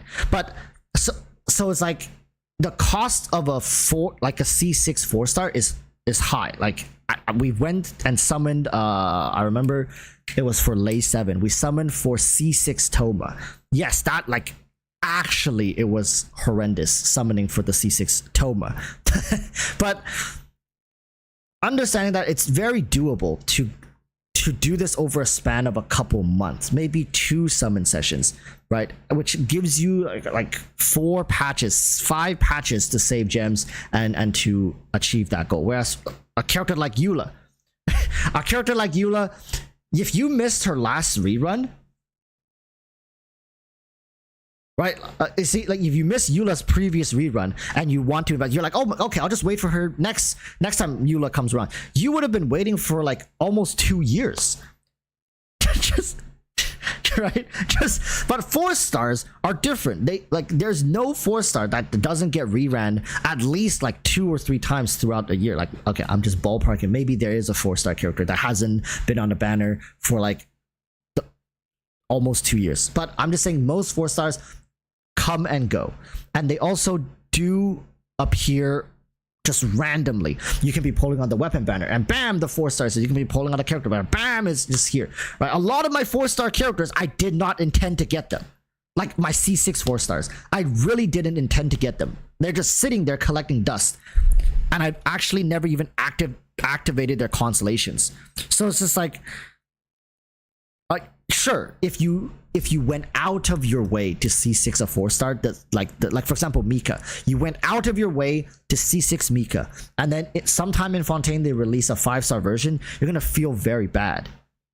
But you're probably gonna go then get that 5-star and be like, okay, now this character is better than my Mika. or Mika's gonna still have a niche use. This thing, Hoyoverse doesn't really completely make characters obsolete. They always leave small niche ways for you to play them. So but it definitely doesn't feel as bad, whereas your 4-star character maybe is sidelined versus a 5-star character you have is sidelined. Like anybody who invested into Venti, like didn't he get a rerun before Kazuha came out or something like that? I don't remember. I remember they had a rerun for Venti and then they gutted him. Right? And then they made him almost unusable. There's no other character in the game that can be power creep. You're saying Shinhe unique buffers are like the only characters that Hoyoverse can't really power creep? Well, not quite, because now we have to move into character like Kazuha. The meat riding is absolutely off the charts with this one. Because they've done it in the past, right? A character like Venti, who people would thought, oh, well, there's no way they can power creep Venti. First and foremost, he's an Archon, and of course, how are you going to power creep a character so broken already? Well, Hoyoverse came in, showed you guys exactly how easy it is to kill off a character with Kazuha. Kazuha never really power crept Venti. I still don't understand this notion. They don't even belong to the same role. When Kazuha first came out, if I remember correctly, Venti was still able to dogwalk most content, as there still wasn't an excess of bosses or unventiable enemies. Venti was never power crept, he just became less favorable, where characters like Raiden and Ayaka being added made Kazuha more valuable, but they still don't serve the same function in the team. The only traits they share is that they are Onimo and they have CC. You quite literally said at the start of your video that characters that only share some traits is not true power creep. Wait, but you use them mainly for viridescence. Like the main point of using a Nemo character is for viridescence.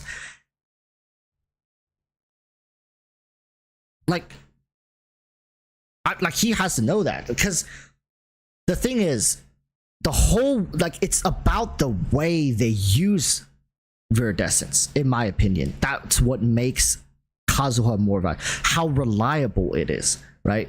Kazuha's viridescent application is easier to use, more reliable, and with the types of enemies that exist, it favors Kazuha's way of utilizing viridescence. Whereas Venti can still use viridescence, he has great CC, but it's like these enemies cannot be CC'd, and they move around, they teleport, right? It's just much more difficult.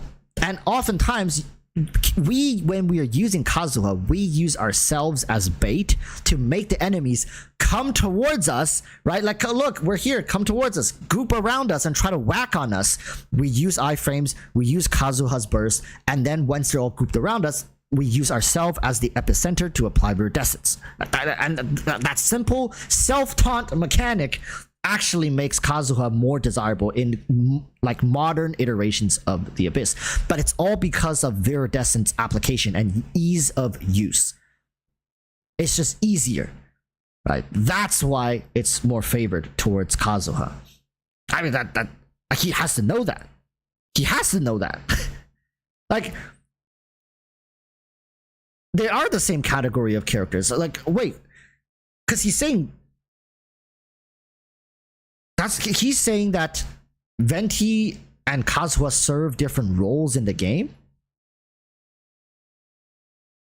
I'm confused. I just want to start by laying some groundwork. When we say power creep, let's be real here. Taking a character like Xingqiu versus a character like Yelan.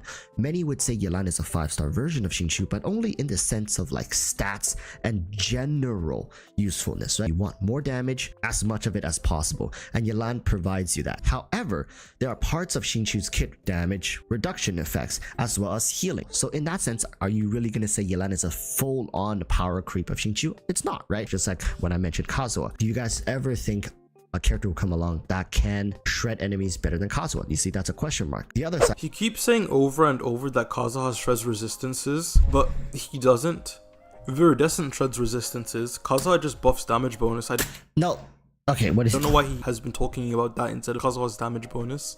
No, when I say shreds enemies better than Kazuha, I mean by using viridescence better than Kazuha. Like, there's a case to be made that a Nemo character, a support Anemo character, is only as good as efficiently they can use viridescence. Like, that's, in my opinion, that's That's how you evaluate a good support anemo character. Of course, Faruzan exists. Warriors, you're forgetting about Faruzan, right? There's a reason why. What's that Lily Pichu character called? The Lily Pichu character. What's her name? A support. Satsu's Heizo's best anemo character. Support anemo characters. DPSs have a whole different role to them. Sayu. Like, why do more people not use Sayu? Right? Why do people not use Sayu more? Why isn't Sayu like better than Sucrose? Why isn't Sayu? The point is, these anemo characters, a lot of people invest into them, and sometimes more than one, right? Like, some people have Venti and Kazuha invested just in case. Let's say you need a scenario where you need to utilize the CC, group everything together, and mow them down in one go, right? Venti, like, sure, you can make a case saying Venti could not have Viridescence. Venti could be like a non-Viridescence user, and just his CC alone is already broken in the game. Like, that could be what you believe in, right? You can say, oh, Venti doesn't care about Viridescence. Sure, like, his CC is just broken. And that's maybe the one distinction. But let me tell you, whatever Venti is able to suck in that manner, Kazuha can pull in with his elemental skill, and it gets a similar job done. It's just that Venti has a wider range of effectiveness. He reaches more enemies, whereas Kazuha has a smaller field of effectiveness, right? So in that case, he has better CC and he has a bigger range of CC and effectiveness. And yes, a longer duration, but it doesn't matter. The duration really doesn't matter. For those kind of mobs, Kazuha one hold E, suck them in, they're dead. Like, whatever you're gonna do to them, they're dead. They're not getting out of that CC. Longer duration actually keeps enemies still, but it doesn't matter. Once you get them all grouped up, most of the time before they even land on the ground, you can switch over, freeze them. There's other ways to extend CC. What you really need is to get them all bundled up into that one spot. That's all you need to do, right? What are they gonna do? Once Kazuha sucks them in with his E, what are they gonna do? Teleport away and oh, now the CC's gone. I'm gonna go back to my corner. No, they're frozen, right? Or they get one shot by like, I don't know, whatever elemental compositions you guys want to do. It's just one shot. You can play like Raiden Shogun, uses ult, right? Dead. You knock enemies away after Kazuha CC. Yeah, that's why for me, when I use his Q, you're talking about his ultimate, right? So I use his Q and then I use his E. So Q hits them, E sucks them all in, and then do whatever you need to do. It's just that when Kazuha fights bigger enemies versus when Venti fights bigger enemies, this is the distinction. Venti is like, why do people not use Venti more than they use Kazuha, right? Like, there's a definitive statement to be made here that Kazuha is just better than Venti in most scenarios, in most modern scenarios that we run into. Like, Kazuha is just better. Why? Why is that? We got to answer that question. What makes him better?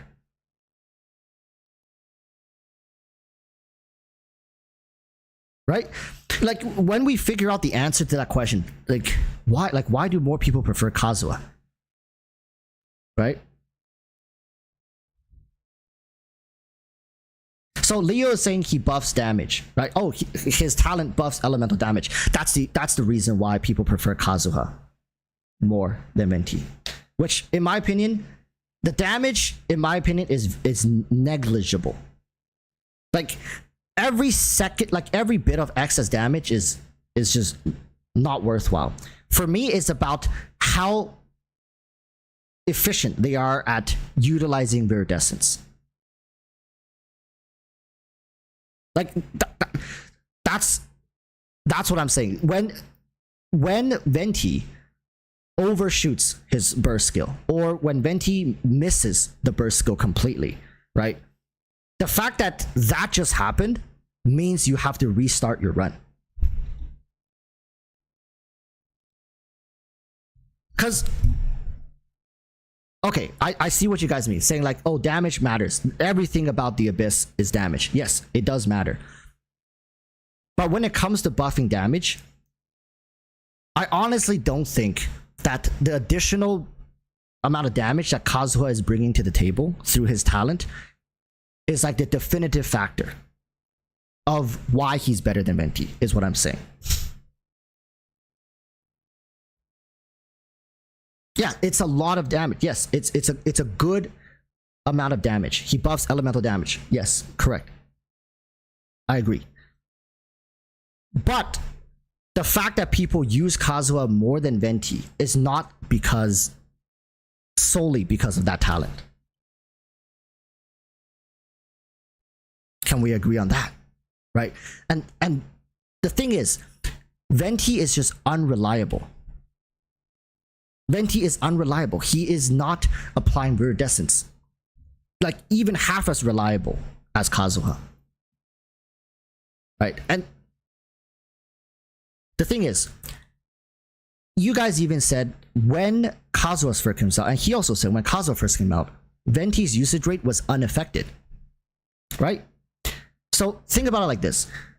When 1.6 rolled around, Kazuha came out, Venti's usage rate and Kazuha's usage rate was actually rivaled, and in fact, Venti, I believe, was still higher than Kazuha. Right? So, and that was Kazuha's release patch, and Venti was doing better than him. So according to all of you guys who are saying, oh, it's because of his elemental buff, that's the only reason why he's more utilized, right? The thing is, then what happened? Did he suddenly buff less elemental damage?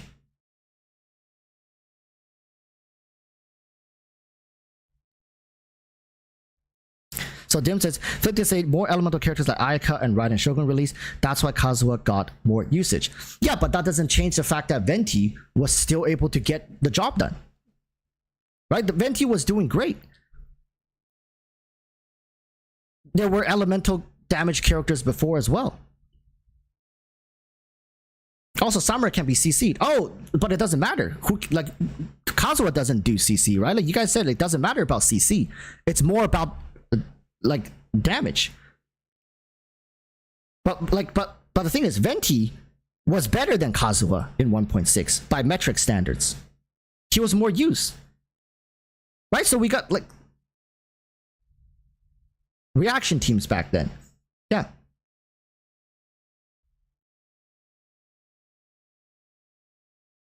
Right. Kazuha is primary buffing and the CC is a bonus. Right. So CC, so then we can agree CC isn't as big of CC doesn't have as big of a role to play in modern Genshin, right? It's more about DPS checks, which Kazuha buffs elemental damage more. He utilizes viridescence, so he shreds more efficiently. Not more shred, but he shreds more efficiently. Right? And on top of that, he buffs damage, which helps you guys overcome the DPS check. But CC is really just like whatever now. Who cares about CC? Right? So not a lot owned Kazuha back then, but that should skew the stats in Kazuha even more. Because not a lot of people owned him, meaning the people who actually owned him are like the ones who wanted to play him, right? So and in fact, that should make Kazuha even better. But Kazuha and Venti, even by 1.6, they were side by side. This is what I'm telling you guys. What really knocked Venti down was the change to the Abyss. Not like, oh, Kazuha is better. In the right scenario, Venti will be better, right? If nothing ever changed, I can tell you guys definitively right now, if Raiden Shogun, Ayaka came out, if they never changed how the Abyss layout worked with like the same type of CCable mobs, Kazuha would never touch Venti. Ever. Kazuha would be like the Sucrose to Venti. Kazuha would be like in B tier compared to the Venti, because the ways of dealing damage is just better with Venti when you can group everything together. You can be like, oh, but Kazuha buffs damage, but if you guys remember how Morgana worked, right? How Morgana worked was every single icicle that marks an enemy falls down, does AoE damage, and like 7, 8, 9 enemies grouped up into a single point with multipliers per icicle that dropped onto them. That's what made Morgana broken, on top of the Mona Omen, right? So that whole freaking like scaling of damage is unrivaled. No matter how much Kazuha buffs your elemental damage, you cannot rival that type of multiplicative scaling.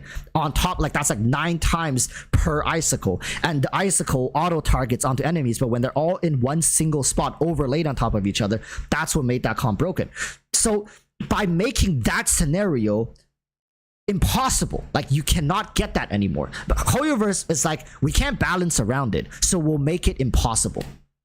So they abolished that, and that's what really hurted Venti, right? They like, this is what I have a big gripe when it comes to what HoYoverse did to Venti. Why not make a compromise? Why not find middle ground? Why not make mobs half CCable? You still pull them in and they can't move away, and you slowly pull them in. So what Venti can do is shoot out his burst, enemies slowly get pulled in, not like immediately to the center, but very slowly. These bigger monsters all get pulled towards the vortex, and Venti can get the fuck off the field, and then you go do whatever you want, apply your viridescent, do your thing, right?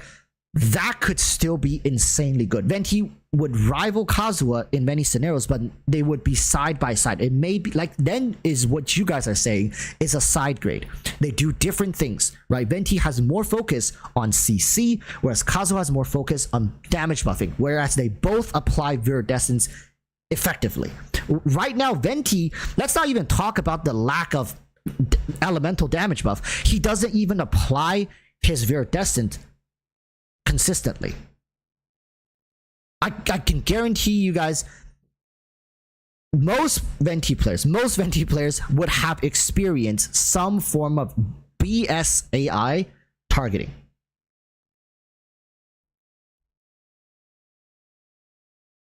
I mean, that invalidates your point that Kazuha power crept Venti, but he did power crept Venti.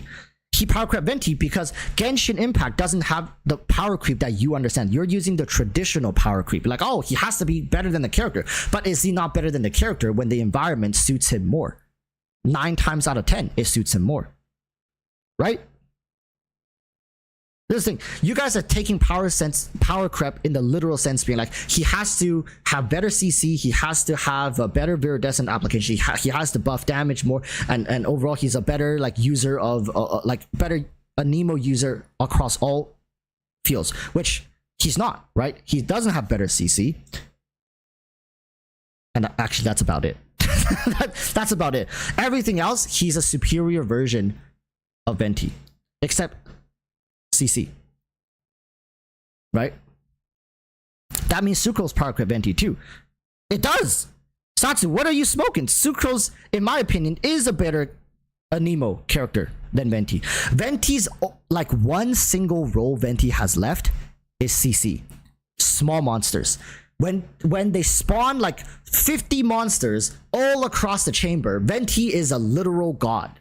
That's Venti. Nobody will ever touch Venti in that scenario, but that scenario will never happen. And even if it does, it'll come in like 17 different waves. They'll put 2 monsters per wave. You kill them, 2 more spawns. You kill them, 2 more spawns until all the waves are done, right? And once in a blue moon, they'll let you like relive the glory days of Venti. Like once in a blue moon. You guys have seen it. Like even this year, remember there was an abyss where Venti just goes down. I think even in the last abyss, wasn't it? The Whopper flowers, like or something like that.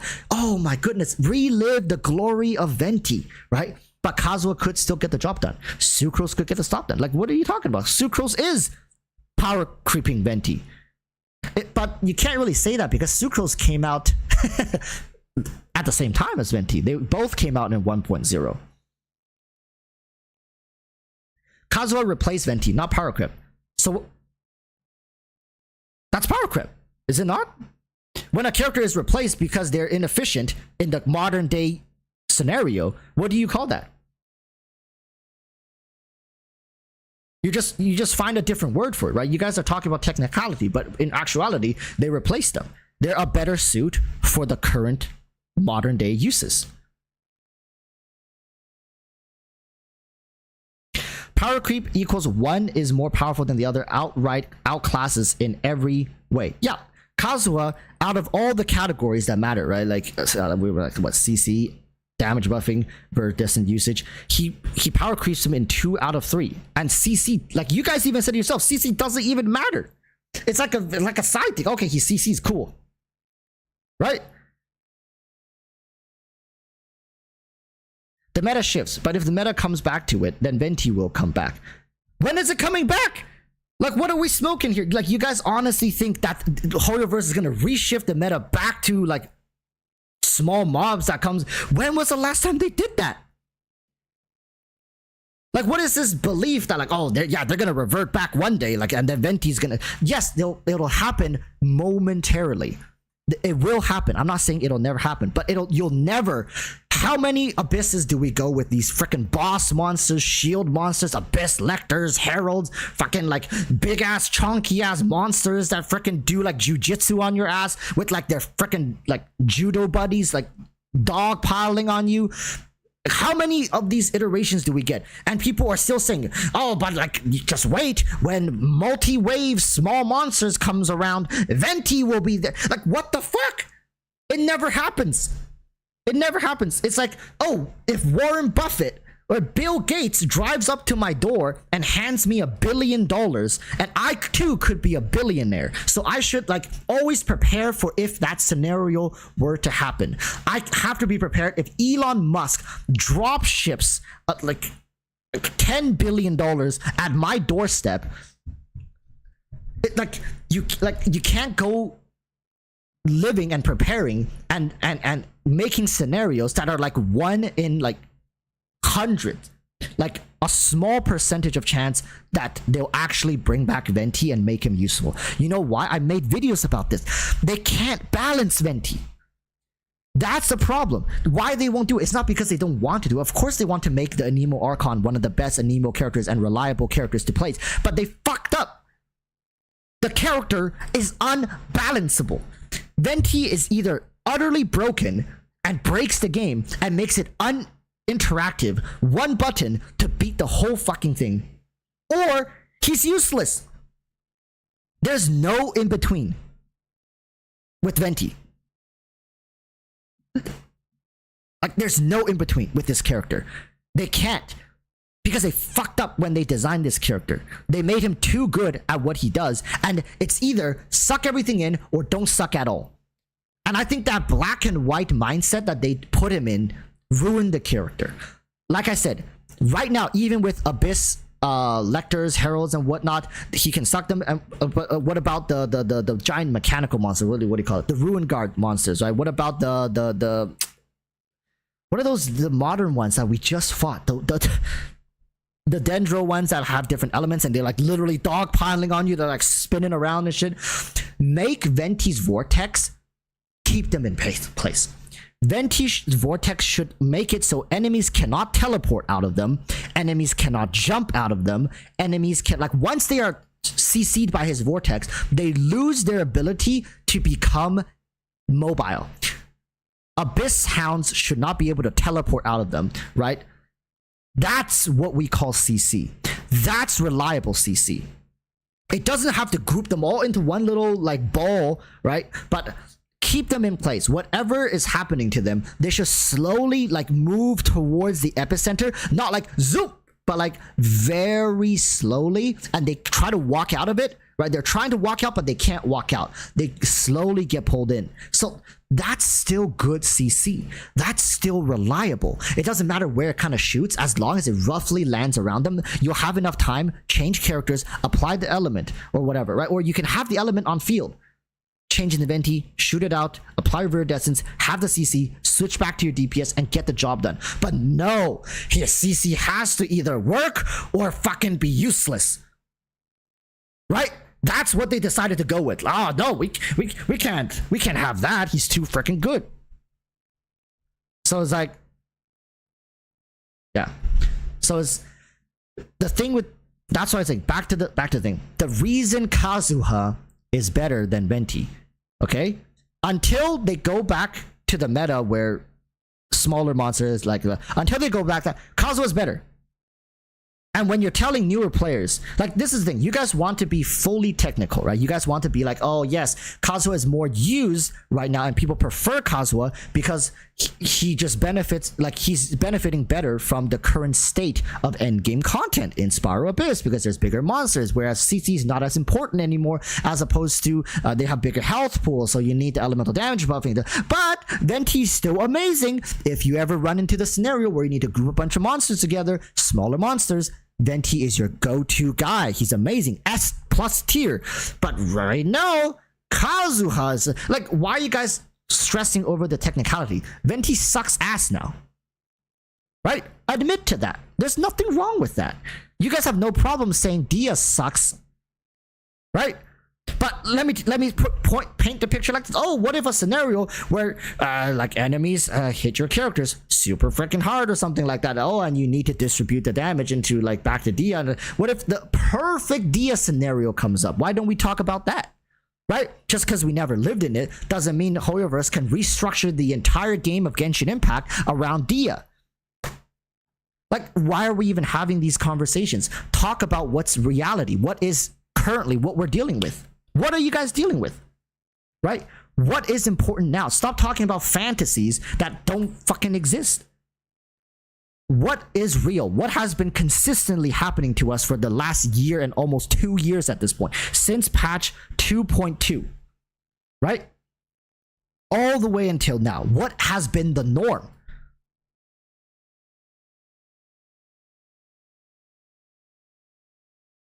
That's what I'm talking about. You guys can't keep focusing on stuff like, oh, but like in this one unique scenario, he's gonna... Doesn't matter. Right? Like, if you guys want me to say technically it's not a power creep, if that's all you guys want, like, oh, it's not a power creep, Walrus, you can't say that's a power creep because that's not a power creep. Sure, it's not a power creep. Venti just sucks. I can say that, right? Right now, Venti sucks. And you shouldn't really look to invest into him. Even in the few scenarios that he can make your life very easy, there are other usable options as well. Right? That's not power creep, that's meta shift. Yeah, there's a meta shift, right? If that's what you guys want, that's also, I can word it like that because I think we agree. It's just you guys don't agree with what I'm saying power creep. There's a meta shift. And the meta shift has made Venti dog water. Right? And I'll continue saying, I don't think there will ever be a time in the future where Venti can revert back to how he was before. Hoyoverse didn't like that. It wasn't interactive, right? And it made like all other characters obsolete. Nobody was really pulling for DPS characters. Like, okay, look at it like this from Hoyoverse perspective. People were skipping on banners because Morgana was just getting the job done for everything. Like events, Abyss can come out and one half of the Abyss is like just demolished every time. Even free to plays, even people like free to plays who don't even have like Mona at the time, they were just Ganyu and Venti were just mowing down floors, just 2 clicks of a button. Nobody was really polling for characters. Nobody was polling for constellations. You can get all this done at C0. Hoyoverse was sweating like bullets. They were sweating. They were like, God damn it, like come on now. Like they tried to pivot, they tried to like make, like, if you guys remember back to those eras, they made multi-wave content and they actually did try to include monsters at the time that were difficult to CC. They did exist, but they didn't do it for both halves. And then he just went to the other half and did the exact same thing. So eventually they really bit the bullet and just made both sides of the Abyss Venti counters. That's what happened, right? Never again. They're not going to go back to that. They don't want to open that freaking box anymore. That's why right now, this is the Abyss we're dealt with. This is the future that we're going to be moving towards indefinitely right now. Like, I don't see any other direction they're going to take Abyss. Whatever you guys got in the last Abyss, expect similar things, maybe a little easier, maybe sometimes a little harder, but that, like, the trajectory of the line is going to be like a slowly, like, it's just going to keep slowly ramping up even more. And the characters surprisingly go they start becoming worse and worse and worse. Right. So now that we got that out of the way, okay, so our disagreement was in my diction, right? My use of the word power creep, as opposed to saying like, oh, the meta changed. But I like to just chalk it up as power creep. That's just my preference. It explains the situation. Like, the thing is, you can explain the exact same thing to somebody who's just getting into the game, has no idea who's Kazuha, who's Venti. The word power creep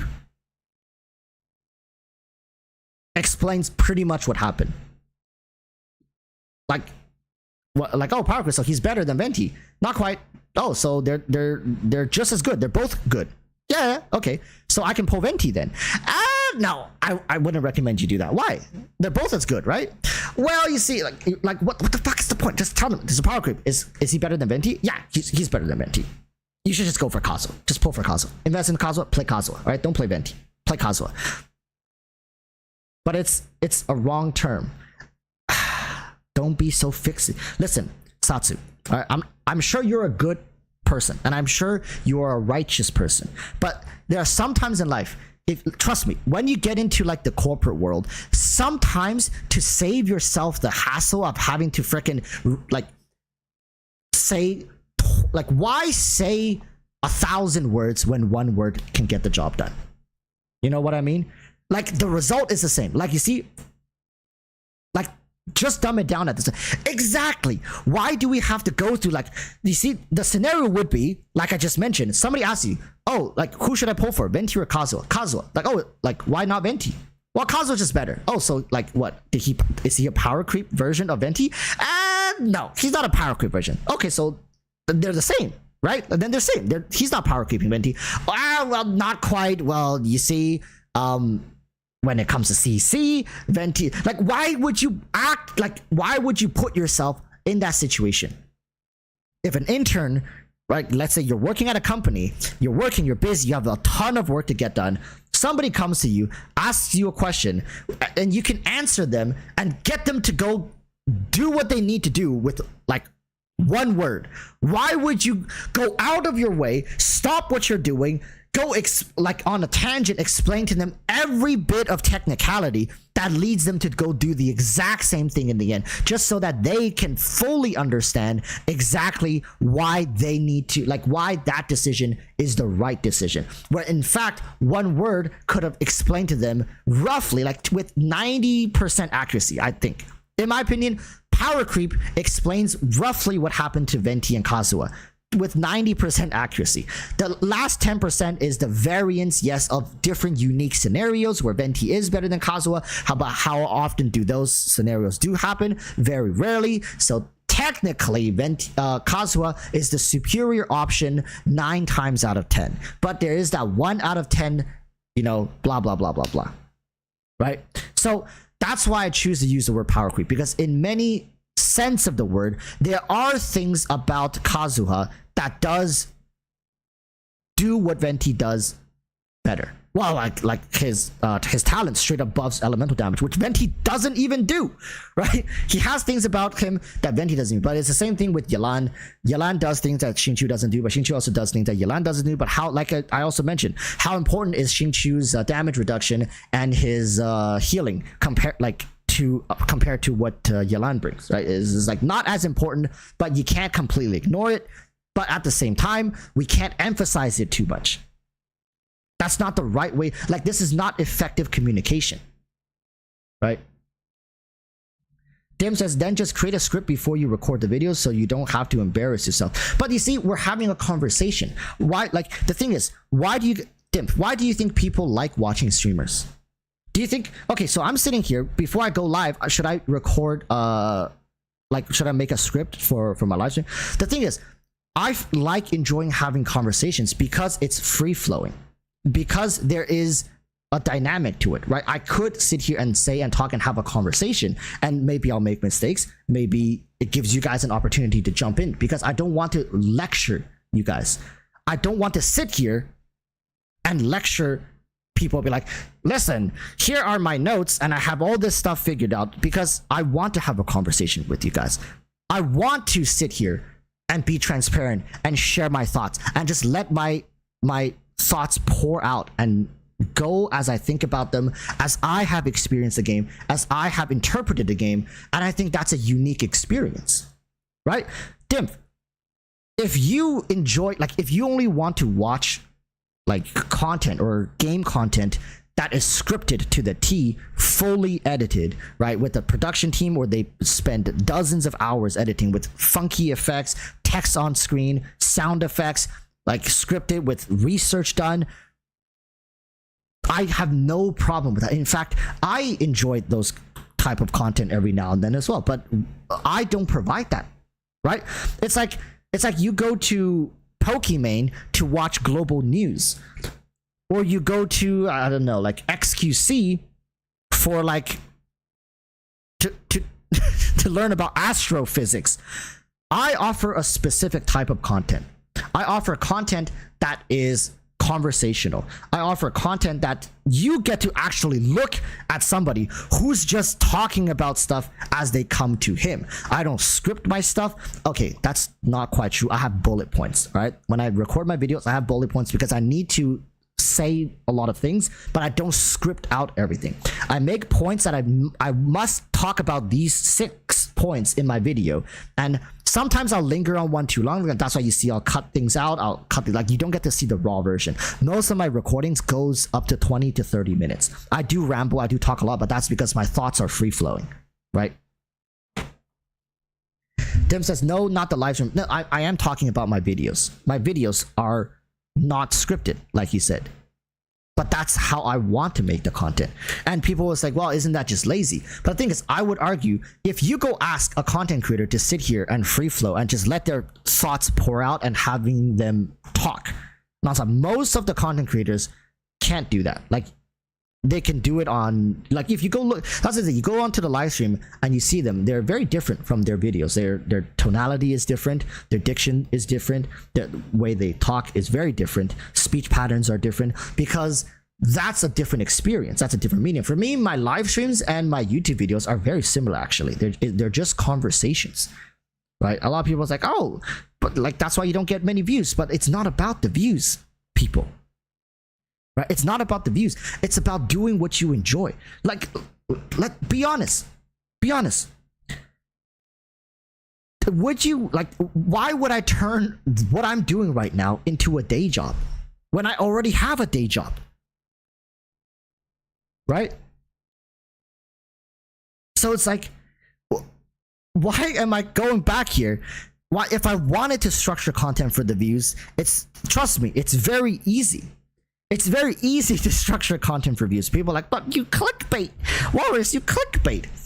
But the thing is, I can't have a conversation if people don't want to watch the videos, right? So I have to get you to watch the videos, and then, okay, you watch like 3 minutes, then you can talk about those 3 minutes. If you watch 5 minutes, you can talk about those 5 minutes. I don't care, right? But it's just about having a conversation. Right now, I actually, believe it or not, I actually very enjoy what we've been doing here for the past like 30 minutes or so with this video pause. I really enjoy what we just did here. We went through all the points. You guys made your points. I made my points, and we went back and forth. We disagreed on things, and we were somehow able to find some sort of middle ground, and we found it in the fact that it was just my use of diction that was a problem that got people to be upset, right? You guys corrected me saying, Walrus, you cannot disregard the fact that Kazuha buffs elemental damage, and I did say, okay, I yield. Yes, you guys are right. That is very important, right? I was wrong about that. That plays a very major role in why Kazuha is utilized more. But at the same time, I went back. I said, you guys cannot disregard the fact that CC is just not as important. And you guys then, you yielded. You're like, okay, yeah, CC is not as important. That's true. So it's like, I enjoy this. Like, how can people say this is not enjoyable? Maybe if people don't like oppositions, but I enjoy it. I actually enjoy it. Like, why am I, like, I believe Flip, I allow him to actively promote his content in my Discord channel. This isn't something I just did yesterday. He's been doing this for over a year. I was like, yeah, feel free, promote yourself in my Discord channel. I love the guy, right? I enjoy this.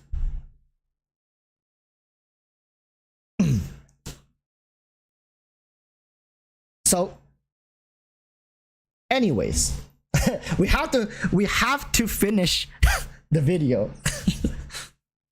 So let's continue. We'll talk more after this. But Shenhe, Raiden Shogun, Kazuha. These three characters, I don't think Hoyoverse will ever touch them in any way, shape, or form because it just influences the game way too much and it also impacts them financially way too hard. But comment down below who you think. Okay, so guys, in this 20-minute video, he was only able to give 3 characters. And yes, that'll wrap up this piece of evidence. The walrus problem of him actively saying nothing for 50% of his video still stands. 50%, that's giving me a lot of credit. I would say 70% of the time, listen, this is a good way to put it. I'm the guy you guys want to come to fill up your essay quotas. Like, if you guys ever need to reach 1,200 words in your essays and you're only at 800, come to me. I will make sure you hit those 1,200 words and it'll at least feel like there is some substance in between. No, like, I'm serious, but I don't do it consciously. Like, you guys know, nowadays, videos only have to be 8 minutes to be fully monetized, right? I'm letting, like, if you guys don't know that, you know that it used to be 10 minutes, right? 8 minutes now is the quota. If you go look at my videos, very few of them are 8 minutes. You know why? Because I just can't cut out enough. I can't cut out that much. Every video I record, it's 20 something minutes, 30 minutes. I have videos that are 70 plus minutes long. 70 minutes, and I cut them down to 15 minutes. Listen, for those of you guys who watch me on live stream a lot, how often do I just sit here and talk and don't shut up for like 3 hours straight? I just talk, words come out of my mouth, free flowing, and I don't stop for 3-4 hours. Right? I love to talk. I love to communicate. I find nothing more happy than to get to exchange common interests with other people who share that interest. I don't care if I'm right or wrong, right? I don't care. I just want to say what I want to say, and then people will respond to me, and then I'll be like, okay, that's what they think. That's cool, right? That's why I don't know. I feel like I'm one of the few content creators, at least my size, who still get excited reading every single comment, be it like hate comments, be it supportive comments, be it people who disagree with me, people who correcting me. I love every single bit of interaction I get in my comment section, because to me, that feels like a unique conversation. It feels like every time I respond to a comment, I'm like creating a unique one-on-one experience with this individual, and we're having our own little sub conversation on top of the one we already have. And with every comment, I do the same. I love it. I love that. I can't get it. I think I'm addicted. Listen, chat, I think I'm fucking addicted to this shit. That's why I do it every single day almost. But yeah. He is so lucky wasting time isn't a criminal offense, because fuck me, there was nothing too egregious in this video except his Kazuha glazing. I just really wanted to highlight his elite waffling capabilities, so I can't actually extend his sentence, but he's going to now have to run all his videos through ChatGPT so they can shorten them the fuck down. And now the thing is, I don't have a script. I think maybe he thinks I have a script, but I think it's unscripted. He must know it's unscripted.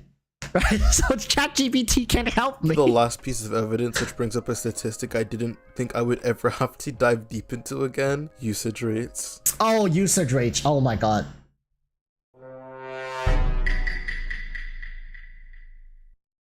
Some characters are just lower than others when it comes to their versatility. It also seems like they're not too bad. A great character that we always have to point to is Sucrose. Why 2.3%? How does someone like Venti even have a higher usage rate than Sucrose? The very easy and simple explanation is that usage rates are calculated by ownership rates by usage in 412. Yes, so that's all correct. 4 stars and standard characters will inherently be at a disadvantage as they are owned more, especially the free units who have an 100% ownership rate. Also, thinking about this logically, people who pull a limited unit are most likely going to use them, especially newer units. And as Walrus does at least specify later, usage rates are submitted. If you're at the point in Genshin where you're submitting your Abyss runs to survey, you are probably very deep into the Genshin hole, maybe even looking at constellations and whatnot. So no, usage rates are interesting but not a good metric, and can be very misleading without proper quoting of how skewed it is. But don't get it mixed up people, a character like Jean will never shoot up to 70 something percent, even if the Abyss says like double your entire team's damage if you have Jean. What? Yes, it would. Everyone would be using Jean if that was the case. I'll talk about it more when I release my Lula yes, video. if you doubled the damage, absolutely. Yes, but I was trying to make a point, okay? I was trying to make a point, and I overshot it. But no matter how many flaws a character has, if they just do more damage than other options, unless they are widely impractical like Sukokomon, everyone is going to use it. Keqing is one perfect example of this. She has numerous flaws, but now with Dendro, her team DPS skyrockets as she's able to drive Fischl well, and do consistent aggravates on her own with Ramp Up. Kuki was also really bad, and still has her flaws, but now she's an amazing Hyper Bloom trigger, so all her flaws are just swept under the rug. I used to think Genshin was that complicated, but the way to buff any character is just by making them do more damage. You don't even have to fix their issues. But I think there are certain synergies in the game that has far superior damage scaling than just doubling your damage, okay?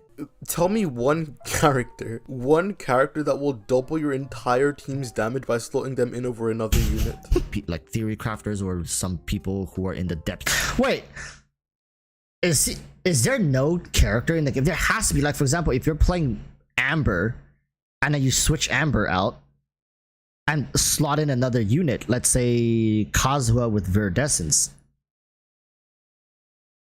it's not double your damage. Is there no character? Like, what's the difference between like a C6 Shenhe versus like a C0 Amber?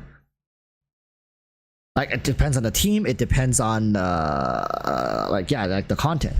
So it's like, I mean, there are definitely these scenarios. I don't know. I feel like switching out like a C0 like a C0 Yao Yao for a C6 Yalan, I think that's gonna be doubling your damage, maybe even like 10 times your damage, right? So it's like,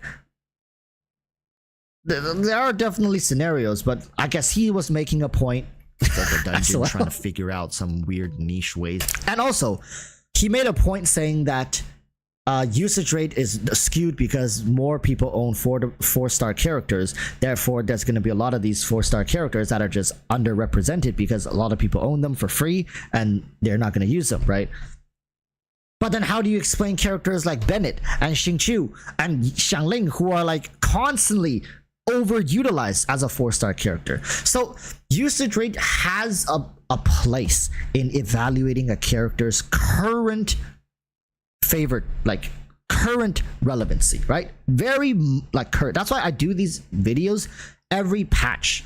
When a new Abyss rolls around, I do these videos just to get it out there, be like, this is what the top meta players. And he has even said, if you are personally submitting your data to be represented in like these end game meta forums, then you really must give a damn about the game, right? You must really care about this stuff. So this data, in my opinion, is incredibly valuable, very helpful, especially the team building part, where what team are they using in which half of the Abyss, and the top 10 most utilized teams across like hundreds of thousands of data points. There is value to it, but we cannot base our entire account's future off of this one instance of usage rate. Usage rate is meant to be followed up upon. Every patch, every change, we need to reevaluate who is being utilized more, who is being preferenced over other characters, over other counterparts. That's what's important when it comes to this. Collectively, over a span of multiple iterations of the Abyss, this stat line will become much more impactful. That's why Bennett, Xingqiu, Kazuha, Raiden Shogun, right? I forgot the Dendro Archon. What's her name? Nahida, right? You have to prove yourself consistently over multiple iterations to call yourself a good character. So there is a correlation. Trust me, there is a correlation between some of the top tier ranked characters and their usage rate. There is. You guys cannot tell me there is zero correlation between a character's like overall average usage rate across all Abyss usage versus their ranking, right? You forgot Nahida's name? Oh no, he's getting old. That's true. I am. You do talk about the shifts in percent. Yeah, that's why it's so important. I have to mention that. I have to talk about what is currently good, what was good before. How much did they change? Who moved down, and why did they move down so much? Like Kokomi, freaking not Kokomi, Nilu lost like 40%, and then she gained 60%. like these kind of movements, while it's good, it shows that this character, when she's good, she's good. Same with Venti. Venti can move up 20-30% at a time, and then he'll drop 20-30%. What does that mean? It means these characters are oftentimes a little more niche. There are scenarios that they work well in, that meta players would prefer them over other characters, but then when they're not in their respective niches, they stop being utilized. Meta players will stop using them and they go turn to someone else. And then that's why I keep telling you guys, the characters that are every single patch, they're like at the top. Since I started doing this for like 6 months now, every single patch, they've not left the top usage rate. Those are the characters everybody should be looking towards and progress. And then maybe we can even break down, go in why. What makes them so good? Like Kazuha, we just went through Kazuha. Raiden Shogun, why is Raiden Shogun so good? Like Bennett, why is Bennett so good? Why is he always up there? Nahida, what makes her so good? Why do people keep playing her? Why? Is it because she's C2 R1? No, not really. C0 free-to-play weapon Nahida is just as good in my opinion. Not as good, but just good enough, right? So there it is. To play, like for example, when Shinho first came out, people played her with Chi-Chi and called Chi-Chi like the cryo queen, and Chi-Chi was like, oh my god, dealing so much damage. Not a single reputable theory crafter has ever said that. I will stake my entire channel on the line if any theory crafter was trying to genuinely sell cryo Chi-Chi with a Caesar or Shenhe. If you can build an entire YouTube career out of just... There was also like sorry to pause it. There was also the cryo Zhongli, right? Like people like when a character comes out, they'll fucking sell them to the high heavens. They'll make the character seems like it's the most broken thing ever to grace the lands, and then just to never talk about them ever again. It's just whatever is popular, whatever is interesting. I mean, to a certain degree, like I do that too, right? So us playing this character, that character is too niche. What? Kokomi-kan is a YouTuber who mostly talks about Kokomi, and that's where a majority of his fan base is formed. So okay. I don't want to sound like an asshole, but I think I'm gonna sound like an asshole. When I say you build your entire platform and following, why is a Kokomi clan, why is a Kokomi main not bigger? Why is this channel not at like 80,000 subscriber, 100,000 subscriber? That's actually, like, surprisingly, what he just did actually proves my point. Is if you can build an entire channel off of playing one character, this is what I'm trying to say. Let me elaborate on that, okay? If you can build an entire channel of following off of playing a single character, maining a single character, it means that character is very niche. What does that mean? What am I trying to say? I'm trying to say that the reason people will even want to watch you play is because this character is niche to the point where most people would not play them. And watching people play them at a high level is entertaining, is engaging, it's fascinating. Wow, you are an Amber main, like that shit ass character that nobody wants to play. Listen, if somebody made a YouTube channel and they are Aloy main, that's all they play. They clear everything with Aloy. They have a like a whole like category of team comms and videos and live streams of them playing as an Aloy main. I guarantee you that character will have more success than a Kokomi main, than a Hu Tao main, than a Raiden Shogun main, right? That's my point, is that there's just inherently more value in playing, like as a content creator, in playing and maining a character that nobody else plays. You gotta separate yourself from the pack. That's why Kokomi clan, I'm sure they're a great person, I'm not dogging on them, or like the world's #1 Kokomi main. This title is not as impressive as world's #1 Aloy main. I fucking guarantee you. Like, it's like, okay, I'm not gonna say it, but again, no hate on Kokomi clan, and I'm sure they love what they do. They love the character. That's why they're doing it. They're passionate about it. Good for you, man. Good for you. But my point is, as a Kokomi main, you are losing out on market cap, my friend. There's just not as many people who would want to engage and follow and be fascinated by somebody who mains Kokomi, right? Versus somebody who mains Aloy, versus somebody who mains Razor till this day. Somebody who mains, what's her name? The rock and roll girl, like, god damn it. I might have to go see a doctor. What's her name? Jin Yan. A Jin Yan main, right? Like, truly, people, are you guys impressed if I tell you guys, hey, I am a Al-Haytham main. I'm an Al-Haytham main. Like, I just rebrand my entire channel to being an Al-Haytham main. I'm not gonna be as interesting. I forgot Jin Yan exists. Yeah, but you know, people, go check out Kokomi Clan. I didn't want to dog on the guy or anything. I'm just saying, right? That was my point. And he's like, Flip is saying, like, what am I talking about? What's like how can you disagree with that? Right? It's supply and demand. I think there's more people looking, not looking, but it's more fascinating to come across an Aloy main. It's like coming across a fucking unicorn. If you guys saw a unicorn versus if you guys saw a freaking fish in the water, which one are you gonna stop, pull out your phone and take a photo of? You're not gonna take a photo of some random ass fish swimming by you in a river. But if you saw a freaking horse walking on rainbows with the horn coming out of its head, majestic as fuck, you're gonna stop and look. Right? Yeah.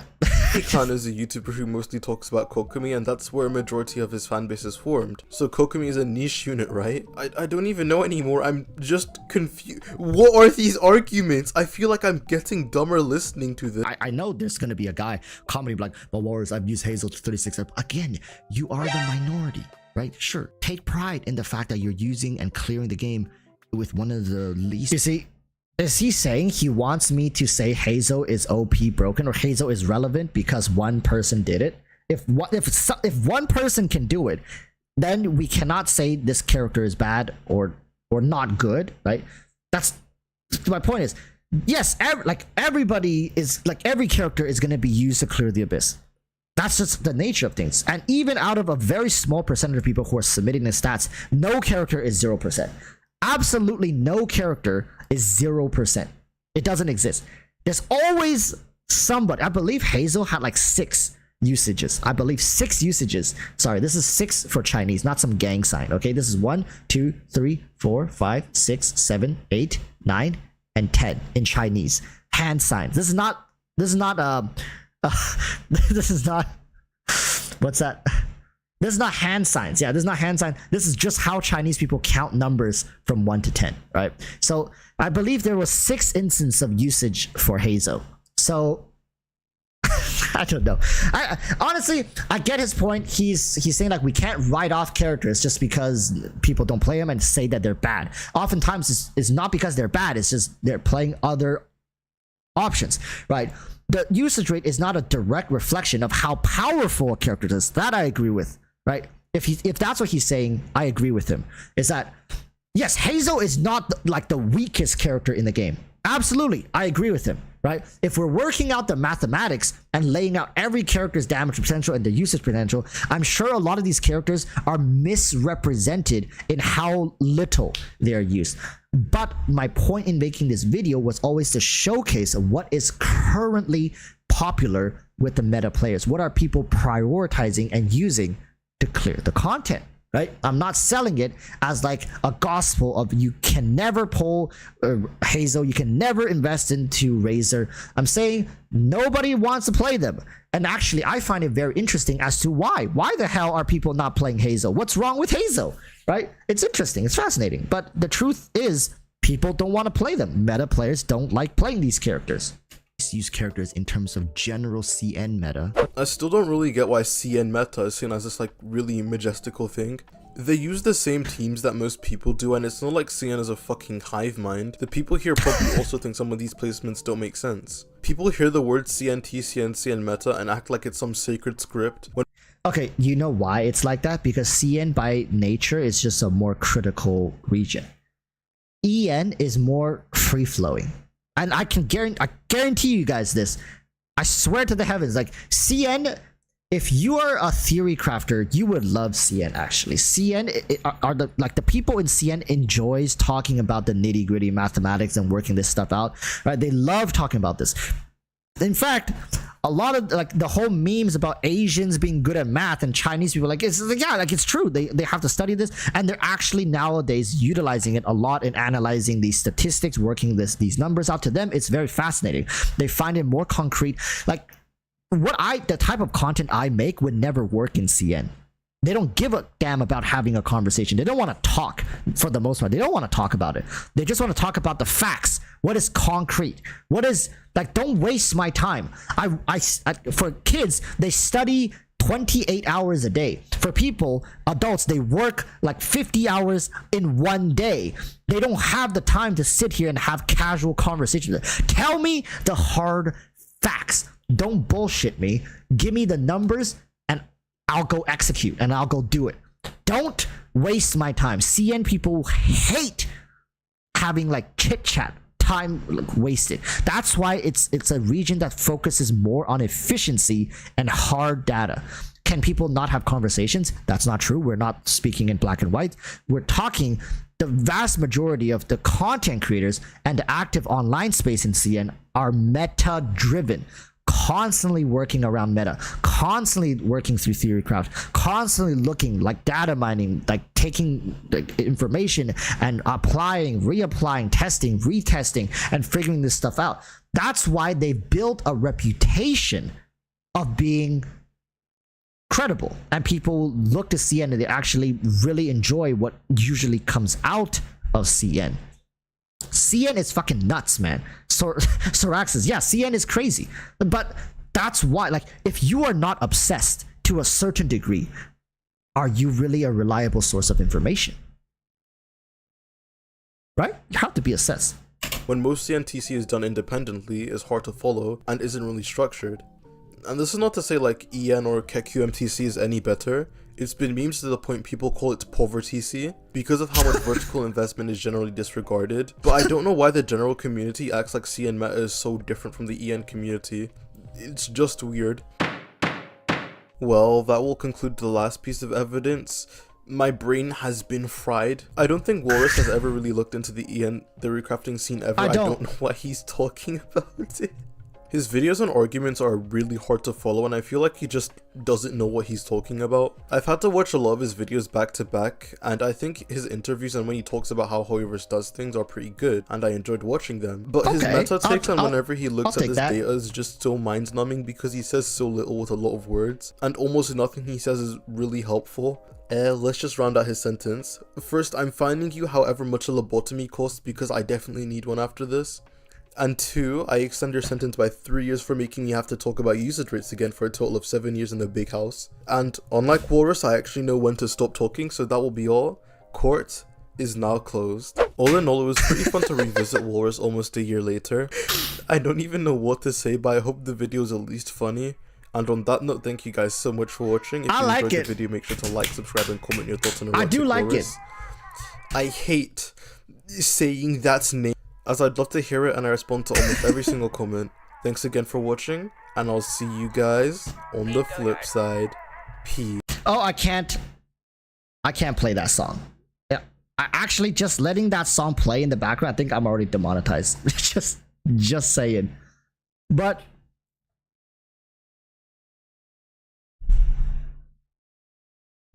he actually caught you in the part about knowing how to stop talking. That's true. This is what I'm saying. I think Flip has good content, and I think more people should subscribe to him. In fact, you know what? I'll start by leading. I subscribe. Here, proof. I subscribe. Just subscribe. Look. Subscribe. Turn on all notifications.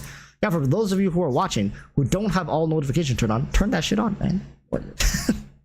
I like it. I think he does have a point when it comes to the fact, like, I really want to talk about the fact that I don't look at meta content. Right, so, oh my goodness, who is messaging me? Unsupported message view on your phone.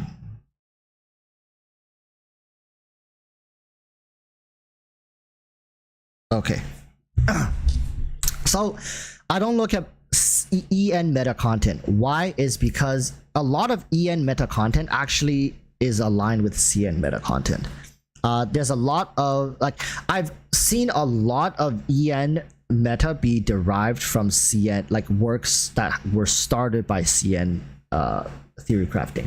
So a lot, because the theory crafting bit is actually very interesting. There's very little language barrier. Once you kind of know what these numbers mean, EN could just take these numbers, plug them in, and start working off of that. So in terms of theory crafting, there's a lot of information that can be interchanged. I haven't really seen CN theory crafters quote anything from the EN meta space, but I've seen a lot of EN meta stuff that has quoted bits and pieces from CN theory crafting. But the thing is, the problem with CN theory crafting is so fucking ratchet. It's so ratchet, man. It's like, if you go actually look at their theory crafting, it's so like, it's you can't fucking read it. Like, what the fuck are they talking about? What does this mean? What does that mean? Why are you doing this? There's no train of thought. It's like all over the fucking place. It's disgusting, actually, to look at it. It actually hurts your head to try to sift through all the freaking numbers. They don't organize things. They don't, like, what ends up happening is a lot of the content creators ends up organizing it for them. They're in contact, they talk about it, and then they sit together, they work through the data, and then the content creators in CN just breaks it down very easily, dumb it down, and then they present it, and then they sell the findings, right? But a lot of the times, there's really valuable stuff in there in their process of working out the final stuff. So a lot of EN theory crafters, not a lot, but like there are some EN theory crafters or theory crafting communities who have quoted and referenced CN like theory crafting. Like, it's just because these people will somehow, they already have literally no time, but they'll come home, they'll open their Genshin Impact, and they'll freaking gather data for like the next 10 hours. And then they'll chart all that stuff, and then they'll start working out correlations and freaking inverse graphs, and they'll start running integral charts. Like, it's just fucking crazy what these people do. But it's fun for them. They enjoy that, right? And that yields a lot of data and interesting findings for the EN community as well. But like, listen, people in EN, this is what I'll say. People on the EN side actually knows how to enjoy life. Okay, that's a very, very hot topic. But a lot of these CN people, they will know life this shit. Like, they'll freaking build their entire personality around it. And that's why this level of obsession has oftentimes led to more reliable findings. EN has made incredible contributions as well towards the success of, you know, the theory crafting, but I am also in the belief that they are really wasting a lot of their potential on a game like Genshin Impact, where theory crafting really doesn't do much for you, man. I didn't want to say this, but like, Genshin Impact is one of the few games where theory crafting actually will yield like tangible results. There's no PvP. Trust me, the theory crafters will be yielded as like the Jesus Christs of Genshin Impact if there were PvP. Because a game like this, as big as this, and it's competitive, whew, that would be invaluable. Like, every like percentage of damage would count, right? But it doesn't have that. There's no competition whatsoever. It's all a single player game. You don't have to bend over backwards to make sure your account is fully optimized. If you want to play Venti, play Venti. Skip Kazuha, never pull Kazuha. It's fine. Nobody's saying you have to, right? It's fine. It's completely okay. Play the game however you want to play. If you're into theory crafting, do theory crafting. If you don't like it, don't like it, right? But the thing is, I'm still free to talk and give my opinion on how I interpret the game. Sure, it may be wrong mathematically, but I'm like, in my opinion, I'm often not too far away. I'm not out here saying like, all right guys, time to build my Geo team. I'm gonna start my Geo team with Kazuha. I think he's one of the best Geo options as a support characters we have. He buffs a lot of Geo damage, just like elemental geo damage buffing, he's amazing. He's your guy to go to, and he's a geo character, which if you look at the geo resonance, and it activates when you have 4 geo characters on your team. So then, like say, we can have Kazuha, we can have Jean, we can have Hu Tao, and the last geo character I want to put in there is Yelan. These 4 geo characters activates your geo resonance, which doubles geo damage dealt to all enemies and shred all geo resistance by up to 35. I'm not out here like spewing like just straight up lies, right? So like all I'm saying is, yes, I'm not maybe fully, I'm not fully 100% accurate with meta and like theory crafting, and I'm not up to date with all this stuff, but I play the game. Like you guys, like I play the game. I play Al-Haytham, I pulled like Nahida, they're like level 90. I play them. I even pull for their weapons. I've cleared the abyss multiple times with them, like these characters. I've also played oh my goodness, these characters names, like man, like the standard banner Dendro guy with the bow. The guy whose voice actor was like was caught doing some like grooming children or like whatever he was accused of doing. That Goro Tainari, yes, thank you. I was like, Goro, what the fuck? Tainari, yeah, that guy. I played Tainari and right, and I gave my input. But then people was like, oh, what about aggravate? Like, oh, what about specific quicken, reaction to aggravate, quick bloom, like and all that stuff. I don't care. Like, I don't know. Yeah, have I played hyper bloom? Yes, I have. Have I played Nilu super bloom? Yes, I have. Have I played quicken? Yes, I have. Have I played aggravate? Yes, I have. Can I explain exactly down to the dot how each of these elements work and interact, and how EM like no, I cannot, because I've never sat down and figured all this up. I just played it. And these things worked. These things didn't really work out. I'm not gonna really do that again, right? It's just a trial and error. That's fun. That I'm playing the game, right? I'm playing the game. I am playing the game. I'm not studying the game. I'm not teaching the game. I play the game. Glitch Variables said, then apologize.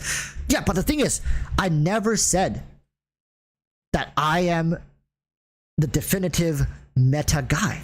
Right? What am I apologizing for? Apologizing for sharing my opinions? I even say, like, don't quote me on this, right? I say this all the time in videos. Don't quote me on this. Like, not sure, but in my opinion, or I think, or I believe. I never said this is the definitive. I never say anything in absolutes like Glitch. This is. I can apologize in maybe misleading people. Maybe I have misled people to believe that I'm talking in absolute, right? But the thing is, I talk confidently because I talk through my experience. This confidence that I like, a lot of people say, why is he so confident about something that's just straight up wrong? It's because through my experience in playing the game, this has worked. It's fine. I have beaten the game, right? And people will be saying like, Walrus, then you're misleading people in doing things inefficiently, which I can agree to that. For example, a clip that the Chi-Chi battery clip, it has one part. The Chi-Chi battery was a mistake. I meant to say Diona. But before that, I said Bennett. I used Bennett with Hu Tao, which, yes, in hindsight, that's a terrible combination. But at the time, my Hu Tao was getting down to like 10% HP, 20% HP. Bennett, for the first 2 ticks of his burst, Hu Tao is still below 50%, and oftentimes I was able to kill and clear the content in those 2 clicks. That's it, right? So to me, with my experience, I was pretty much like clearing chambers in like 15 seconds.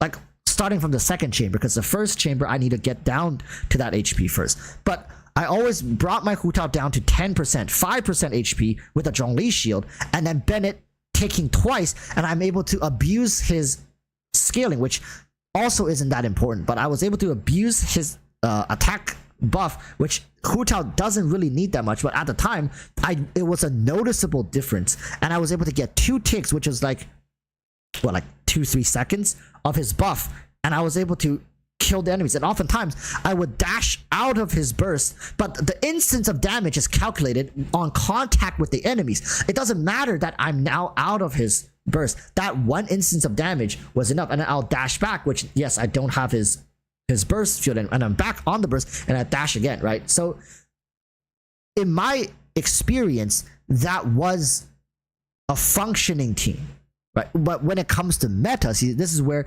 because I don't look at theory crafting, because I don't study the meta, I said something that potentially have misled people to building their Bennett with their Hu Tao, or playing Bennett with their Hu Tao. And in my opinion, those players probably would have found similar results with what I have found, which is it's doable and it's very easy, and you clear the content and it's fine, right?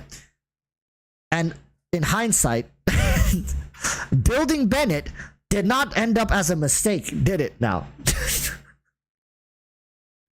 So, Scully Games, I never used Bennett in my Hu Tao teams. But the thing is, Scully, do you remember if you followed meta content, right? If you look at a Ziox video, if you look at, like, I never look at any of the theory crafting videos, none of the guide videos.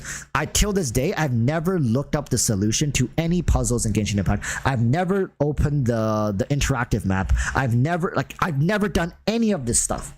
Never once. I can wholeheartedly put my hands to my chest and swear to the heavens that I played Genshin Impact 100% by myself. I've never sought external sources. I played this game 100% through my own experience. Everything I know about the game, everything I own, everything I've tested, everything I've said has come through my personal experience of the game.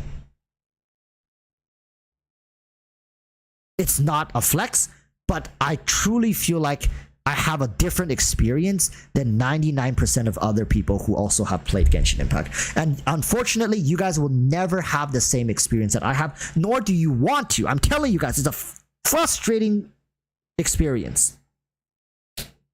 Genshin Impact is a very frustrating game without these external sources to help you. Just getting 100% clears is a pain in the ass. It's a pain in the ass. Like, doing these puzzles is mind-numbingly annoying. You guys don't know how annoying this game is until you stop looking at guides. Like, imagine if you never once look at guides in Genshin Impact ever. No character guides. You have to work out how all elements interact with each other by yourself. Work out how all these stats work out by yourself. Why do you got to build this stuff? Reading this stuff, it's so tiring. It's so like excessive and it's so inefficient. But like, my point is, why would I even play a game if I'm just gonna go look at a guide and figure everything out, right? Guys, thoughts on MTash quit again on the At this point, you really have to question, is the man just leaning into the meme, or is he actually oblivious of what he's actually doing? Lim says, never open the interactive map. Why not? Well, the thing is, the exploration was meant for you to go out and figure things out and find things and be surprised. That's why when I stream Genshin, you guys will sometimes see random chests that are just not open. You present it as as a flex. Yeah, but the thing is, I am very proud to say that I play the game without guides. I do think that is an achievement, but I don't think other people should look up and praise or be impressed by it or anything. I don't think it's anything impressive, and I don't think it's fun, right? A lot of hours, I would say dozens if not hundreds of hours have been wasted on Genshin Impact, just running around doing nothing, inefficiently wasting time in the game for no reason, right? So it's just like, why would I ever recommend that to other people? I only did it because I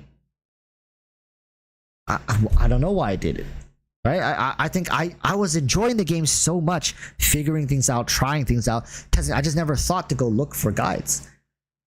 And I do remember when I used to play Pokemon, I used to play all these single player games. When I play single player games, I don't enjoy looking up guides. The only time believe it or not, the only time I will look up guides is in multiplayer games or games with like heavy PvP focus. Because then I'm just getting in and getting my ass kicked day in, day out. Nobody enjoys that, right? So I'm going in like, okay, what am I doing wrong? I don't have the time and the energy to figure out the PvP game, because a lot of PvP games are grindy as shit, man. Like they'll make you grind. So like you can grind for a year to get a full like build or team or gear just to realize you did the wrong thing. Like I'm not about to do that because there's too much cost associated with it. But Genshin, like what the fuck? There's no cost. Like if I fucked up, I fucked up. I'll just spend another $500 and recorrect myself. Right? If I can solve it with money, solve it with money. But unfortunately, PvP games oftentimes require tens, if not like hundreds of thousands to build up your account. So yes, in that sense, I buy my way out of my mistakes. I pay my way out of my mistakes.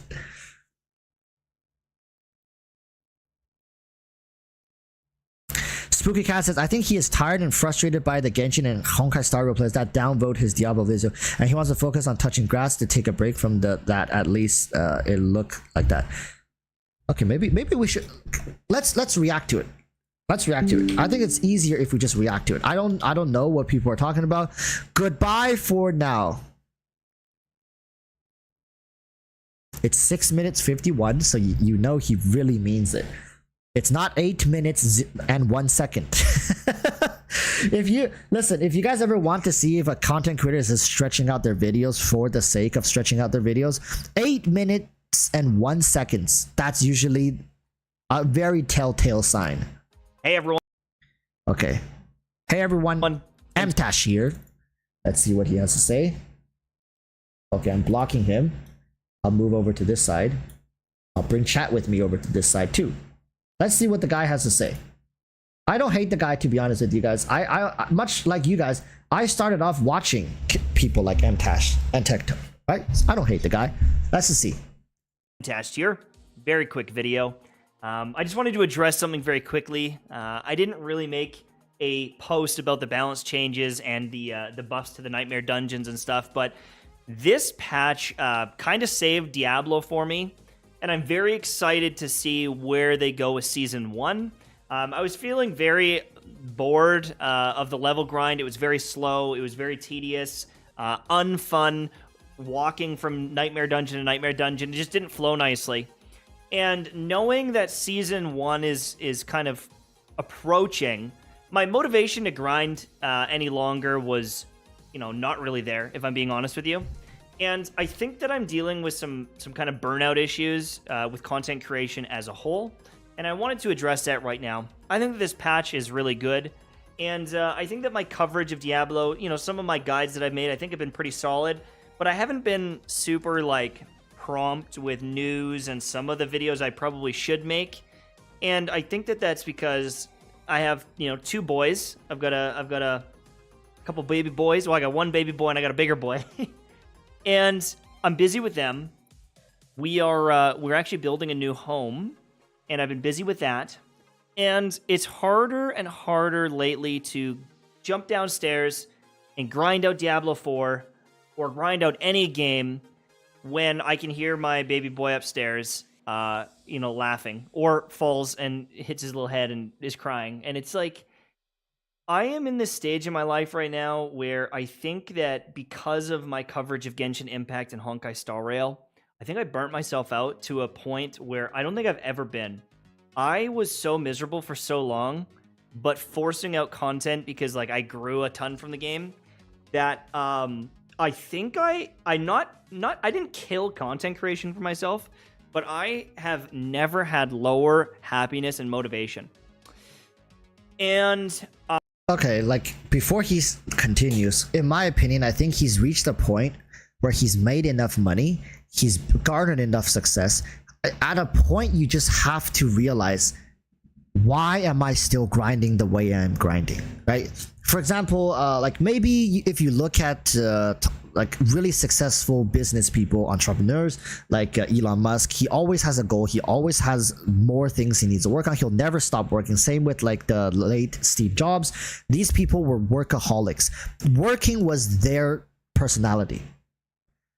For people like Mtash, for people who are just common folks who left their office job to pursue an online career, it's very dangerous to turn your online career, which at the beginning felt like a dream job. It's very dangerous to turn it back into an office job like environment for yourself, right? So it's great that he's come to the realization that he needs to prioritize his life and his family more so over chasing that bag. What is he really missing out on? A couple grand every month? Does that really matter to him? It's like, for example, to you guys right now, would you bend over backwards for $1? How many people in chat would bend over backwards for $1? Right? It's all about perspective. Maybe maybe like $200 to him feels like $2 to you guys. It's just perspective. He's probably a millionaire at this point, right? He's probably a millionaire. He's probably have money invested. It's growing and it's doing well. Things are working like he doesn't ever have to check his bank account. If he wants something, he'll get it. And he has revenue streams. It's not like if he quits content creation for a month and comes back later, it's not like he's gonna have to start from scratch. There will always be people watching him, and I can tell you guys, even if he does that and leaves for a month, 2 months, 3 months, the knowledge that he has in his head to make content, and just the fact that there will be always hundreds of subscribers sitting on his channel, means that he can come back and easily, almost with no effort, make a couple $1,000, like $4,000 a month is like child's work for him. Easy. He can do it in his sleep. That's how easy it is. He's starting to realize, with the amount of money I've made and invested on top of this low effort, like even if I don't care about it, I can just make $4,000 or $5,000 just from YouTube ad revenue, not accounting for sponsorship deals and stuff like that. He's set for life, and it's time to stop worrying so much about becoming irrelevant and focusing more on his life. Why are you working so hard, Mtash? To make and provide a better future for your family, right? That's why you're working so hard. It's great that he's seeing this now and he's willing to say, you know what? Screw the grind. Screw this. I'm going to prioritize my life. I don't care what people says. I'm going to take this success and I'm actually going to enjoy it while my body still can. Right? Great step in the right direction. But let's see what he has to say. I obviously need to fix that. And so I'm going to go away. I'm going to take a little bit of a break, and I am not going to bring my phone. I am not going to look up news. I'm not going to look up analytics. I am not going to think of videos, I hope. And I'm going to try to reset myself a little bit. Because if I don't, then I don't know what's going to happen. But my brain is struggling right now to get creative, to be happy on stream, to make videos that I feel are like the quality you guys deserve. And it feels really weird to not be posting like a bunch of Diablo stuff, because like I've been waiting for this game forever. And I think that I will like the game more with Season 1, and now that these changes have happened. But if I'm being honest, I feel like Diablo was like a 6.5 or 7 out of 10. And I was hoping and praying for a 10 out of 10. And I think I am a little bit let down, and it's reduced my motivation a little bit. Even though it's a good game, I just had it in my mind like, oh, this is it. This is going to be the game that like is shockingly good. And they've made some design choices, which maybe I'll talk about later, that I just don't really agree with, and I think have held back the game a little bit for me. This stuff is a good start. It is a huge start. And I think with Season 1, we will go ham. And, you know, I'll cover it for as long as it's fun. But I honestly, if I'm being 100% honest with you, even though some of my Diablo videos have done incredibly well, my Genshin Impact and Honkai Star Rail and like gacha game audience literally is killing some of these videos upon arrival. They get downvoted to like 70% likes. Like they get like 40, 50, 60, 100 dislikes within the first couple minutes. They watch like 12 seconds of it to do that. And the click-through rate of the video as a whole is like terrible until searches happen. And I'm not gonna lie, it has been a little bit mentally taxing, because it's like I want to cover this game, and I think that some of my guides and things have been like pretty good. and I can visibly see the video comes out and like flatlines because of the lack of click-through rate, the lack of watch time, tons of dislikes, no comments because they're just like clicking the video, disliking and leaving. And until searches happen and it like kind of fixes the video and YouTube goes, oh shit, no, Diablo people really like this. I really wish I would have just made. I'm curious. 64, 24, 74, 185, 429, 37, 35, 135, 29, 84, 30. Okay. So some of these older, like these other videos, like he has hits and misses. Okay, this doesn't even count. I don't even know what the hell that is. I mean, like 100k. Diablo is just not as big of a game as Genshin Impact, in my opinion. Like,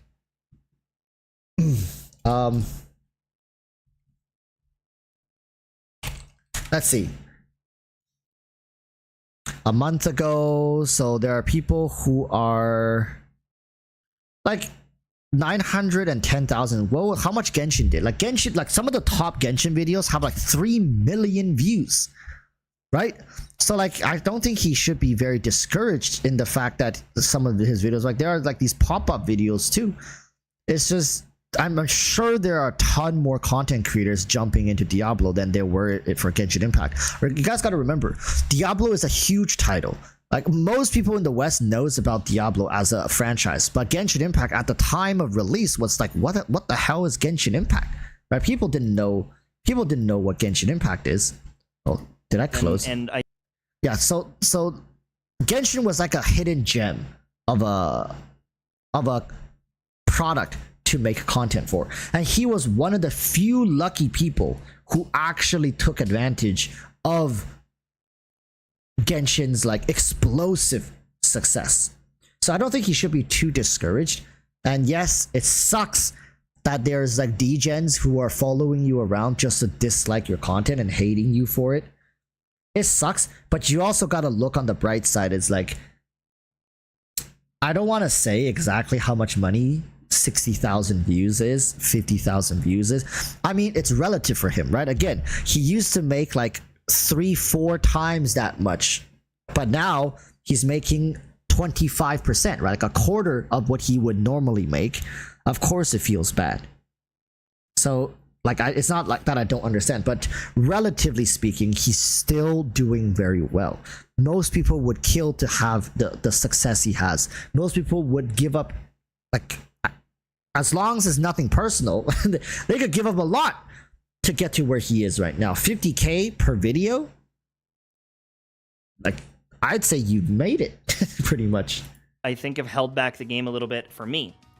This stuff is a good start. It is a huge start, and I think with season 1 we will go ham, and you know, I'll cover it for as long as it's fun.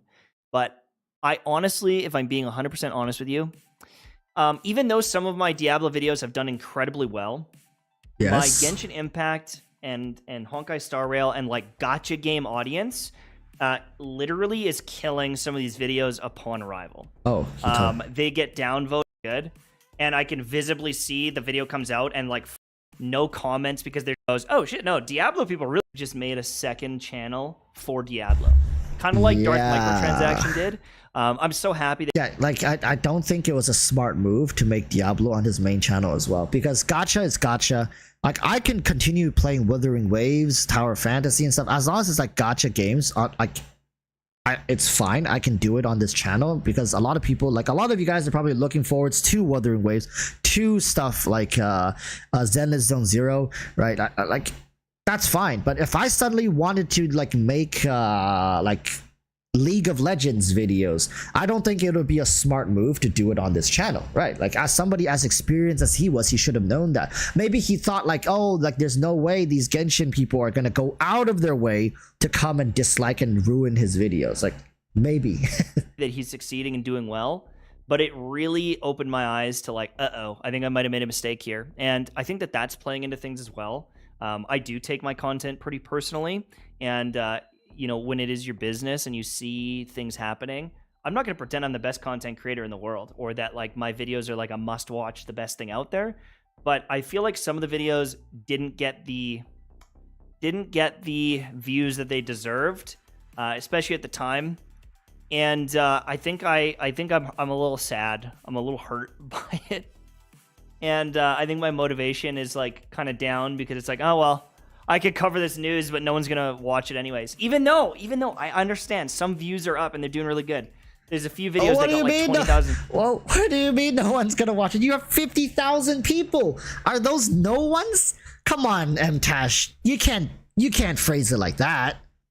Then who are those 35,000, 50,000? Like, I know he's talking about the potential. He's focused on what he lost as opposed to what he has, right? And he's attributing it to the people who are following him around just to hate him. Which, I get it. From his perspective, it's like, I could have done so much better. And the reason he is at this point is not because of him. It's not because he didn't put in the effort. It's not because he didn't do the research. It's not. In fact, he probably did more research, put in more effort for his Diablo videos than his Genshin videos, just to see them flop because of something that's outside of his control. I understand. But you're in this predicament. Right? That's why, like he's also said, starting a second channel to do it might have been better. And of course, what we ended up with is it killed his creative drive. Right? Killed his creative drive, which I also understand. Take the break you need to take. Come back with the refreshed mindset. And, you know, like... And the thing is, even if he makes a second channel, if those people want to hate on him, they'll go do the same thing on his second channel. Right? If you're a hated person or individual, like, to be honest, I think I have a lot of haters as well because of my takes in Genshin, right? Let's see, with this live stream. Yeah, 38 likes. I don't even see dislikes. They don't show me dislikes on my own live streams. What? But anyways, I'm sure I have a lot of people who really dislike me, who really doesn't like it. And I think it comes down to the fact that I have found some levels of success while not really holding much substance in their eyes, right? Maybe to them it's just like, this guy doesn't deserve what he has. And maybe that's true. Maybe, right? It's just like, okay, for me, maybe even getting like 5,000 views on a video, to some people, it might bother the crap out of them, being like, why is this guy getting the views and I can't? When I know more than him, I can talk about these subjects more accurately with more information presented. Why don't these people watch my videos, or why can't I find the level of success? In a way, it's like maybe some degree of jealousy, and I understand. I don't deserve a lot of the attention that people like. Look how many people are here on the live stream. Let me see. We have 128 people. There are people who are on Twitch. I guarantee you guys, there are people on Twitch, there are people who are live streaming who has more knowledge than me, who are far more insightful, who are just as entertaining, if not more so, looks better than me, sounds better than me, has better hair. I don't know what like, there's just people more qualified. But let me tell you guys, someone's success on YouTube and also very much in life is not a direct comparison to how competent of a person they are. Right?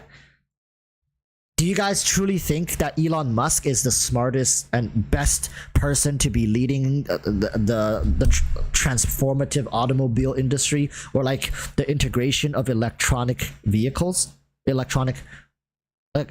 automobiles? Not electronic, electric automobiles. It just so happens that he's charismatic enough, he had the money, he took the gambles, and it paid off, right? It's like being in the right place at the right time, getting lucky, and knowing just enough to do that. There's a lot about MTash's success, Tectone's success. You may not like the guy. You may not agree with what they say. Same with me.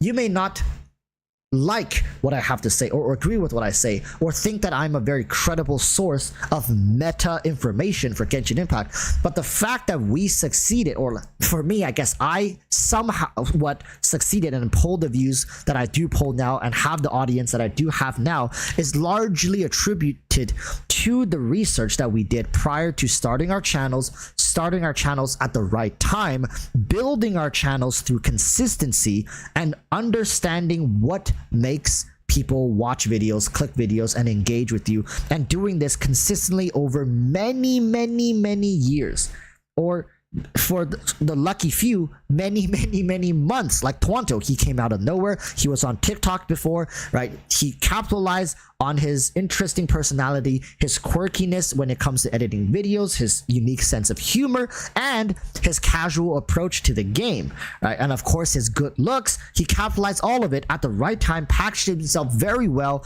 and then blew himself into stardom. And it only happened in a short few months, and he's been riding high ever since. A lot of this stuff, yes, it's luck that Genshin was there when he was ready for it, but it also comes down to you being ready for Genshin. You need to be ready, you need to be knowledgeable, you need to know what you need to do to capitalize on this success, right? So it's not like yes, I got lucky. I am not saying I didn't get lucky, but to say somebody doesn't deserve something because they don't know as much as you, or because they're not qualified as you, or they're not as credible as you, right? Let's say, that is not how a lot of things work. Right? There's a lot going on behind the scenes that have people end up in the position they are. Sanzu says, really? I just watching you because your name had the word erotic in it. Also, 3 out of 10 is not very erotic at all. Yeah. So there's, see, also, like, Sanzu, like, I'm not gonna even sugarcoat it. Sanzu has been like a huge, like, has made huge financial contributions on my channel. Like we cannot deny that. But you see, me meaning Sanzu, do you remember how we first interacted? I still remember our first interaction to this day. I remember it. You might not remember it, but I'll say it right now. This is my first legit interaction with Sanzu. He was mentioning something about whaling. And I said, oh, you're a whale, Sanzu? Then why don't you whale on my live stream? Why don't you whale on my live stream? Right? Like, yeah, prove to me that you're a whale. And I remember he came back with like $100 donation. That was his first like interaction on my stream.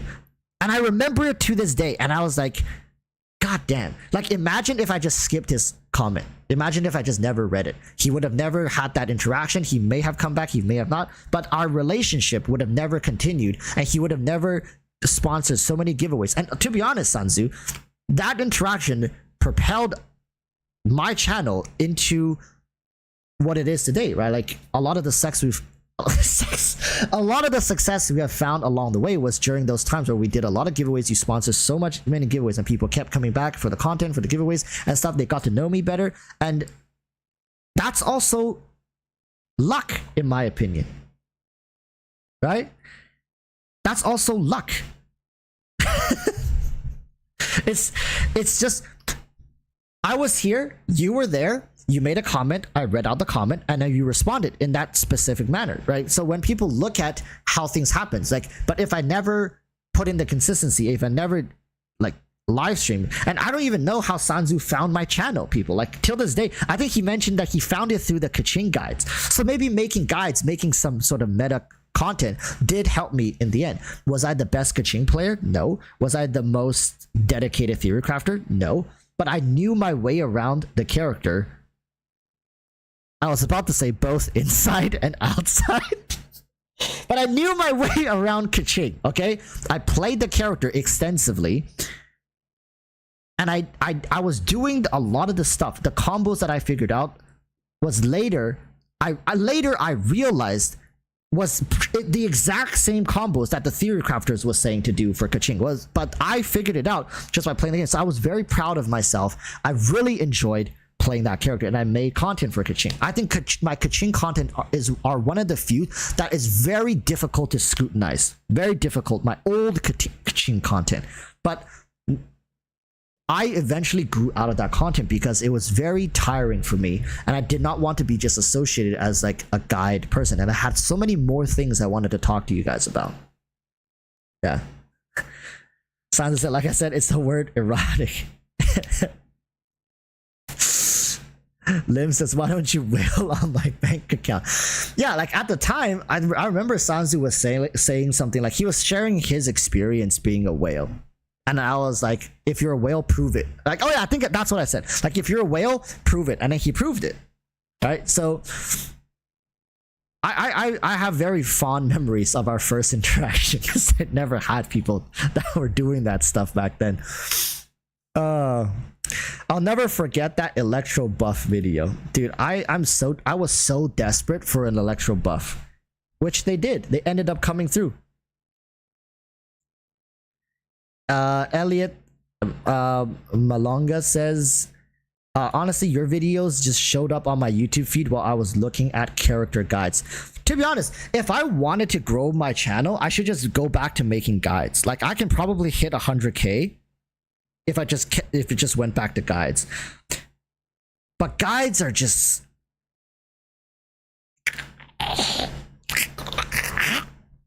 Sometimes I really just want to bang my head like into my monitor when I was making guide videos, because it takes a lot of the fun out of the process of being creative. You're not really being creative. Like, yes, you can put creative elements into it, but most of it was just definitive factual hard data that's irrefutable, right? That you had to like go play test or work with a theory crafter or like data mine stuff or get into the test servers, which I was a part of the test servers. I decided to not renew my contract for the test servers because I just couldn't do it. If you guys look at my Zhao video, I was playing in the test servers and I was recording guides and making guides, and I was just like, this is not what I wanted to do. Like, I didn't start my YouTube channel to make guide videos. And it was so stressful because you had like a couple days to get access, and you have to record, you have to test, you got to like play like 8 hours a day. You got to chart, you got to write down. It was just taking the fun out of playing the game for me. So like, I couldn't do it. And I'm sorry if you guys enjoyed my guide content, but like, I can still talk about characters and how they play, but I just don't have the insight and the foresight actually of playtesting them and having more concrete things to say about them. More so, it's just like me reacting to how these characters. Luocha, I'm starting to get better and better at understanding him, but yeah, I just don't have the buffer of 3 to 5 days to play him before everybody else does. But let's views, and I'm like, damn, that really could have helped some people, and YouTube just like didn't share it at all, and you know, it's just kind of frustrating. So I'm gonna take a little bit of time. It's a week for sure. I'm going away today, and I'm gonna be gone for a week minimum, and you know, we'll assess. But I don't want to think about YouTube anymore for a while. I don't want to think about my stats. I don't want to plan a video. I just want to enjoy some time with my family and try to fix whatever's going on in my own little noggin here. I really appreciate you all. Thank you for watching me. There may be a couple of videos that post because my editor has finished them. A couple of them may be sponsored, but for the most part, anything that I have made or I'm making, I don't know when the next time I'm going to post is. So I don't think it'll be too long because it is my job, and I do ultimately love content creation, but I'm just in a rut. Thanks again. Have a good day. Bye. okay. I mean, respects for the guy, know when to stop. Sometimes the grind mindset could be really hurtful, right? If you don't enjoy it, just don't do it. That's what I truly believe in. But yeah, we once again overshot our stream time. Thank you guys so much for tuning in, checking things out. Genshin is like, when is the last day for Genshin? Like, to be honest, expect more Honkai content, because I'm really trying hard to build these characters up, and like I said, I'm probably not gonna whale anymore for Honkai. Like level 69, 69, 69, 69, 69, 69, 69, 69, 69, 69. 60, 60, 40. So like I'm probably gonna build up Yukong and I almost said Walrus and the MC. But like look how many characters I'm currently working on. This is a big mistake for me. I have this light cone, I have this light cone, this, like these, all these things I need to level up. I have to level up all of them. Like I'm gonna be grinding this game for the next like month or two months. Right, just non-stop grinding, needing the materials just to like level up these characters. So like I can't even pull more characters. Like even if I pulled more characters, I don't have the resources to level them up. Just swipe. But swiping is like, it doesn't solve my problem. It's not more fun. I swipe when it's fun, but it's not fun. I can't swipe. I can't even solve this issue of like not having the resource. I only have around 4.5 million and I'm not even world level 6 yet. Look at this. I mean world level 5. I'm not even world level 5 yet. Once I turn world level 5, this credit is gonna evaporate. Instantly it's gonna evaporate. So it's like I can't, right? I can't keep wailing. And I have such a solid account. I got Clara. I got E1 Clara. I got her light cone. I got Branya's light cone, right? I got Luocha. I got Bailu with her light cone. I got Jeopard with his light cone. I got Silver light cone. Light cone. The only character that I'm waiting for, I'm probably going to save a ton of resource for when Seelick comes back to get her light cone, properly optimize her stats, and move forward with that. Yukong I'm going to build up eventually. Tingyun and Yukong, these are both really good characters. So this is what I'm working towards for Star Rail. I'm still going to cover the new characters, the news and stuff. I really enjoy talking about updates. I find that fascinating, and talk about like Hoyoverse as a business and how they proceed. I might borrow someone's account, or I might work with other people to make guides or to make content for these new characters. Probably going to go away and work on a character comparison between Luocha, Blade, and Kafka. Currently, it's very difficult to say about Blade and Kafka as they're not out yet. But with how Luocha has impacted the way some people play the game, I think it's safe to say that Hoyoverse... should I say this? I was gonna say like maybe Hoyoverse has plans for each of these new characters to make sure that they are solidified in the game space as good characters, as opposed to just like whale bait.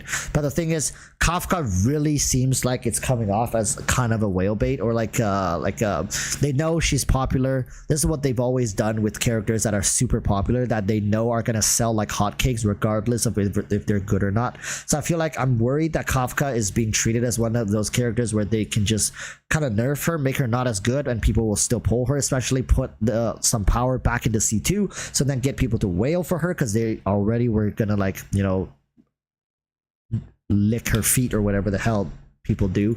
But yeah, it's just, we'll see how it turns out. But I'm gonna make some videos talking about it, but I think it's difficult to make content without looking at leaks when I'm talking about these characters. So that's gonna be that. Dual Destruction Yukong Luocha meta coming soon. Yeah, I can see that. Because Yukong buffs for 2 turns, right? So having both characters that follow up Yukong being like somewhat DPS focused characters, really important. Right now, double harmony into single DPS is a problem for Yukong teams. Kind of wasteful, to be honest. So yeah, that's gonna be that. Thank you guys so much for watching. I'm gonna head out now. So until the next time, urge y'all to stay safe. Peace. Bye bye.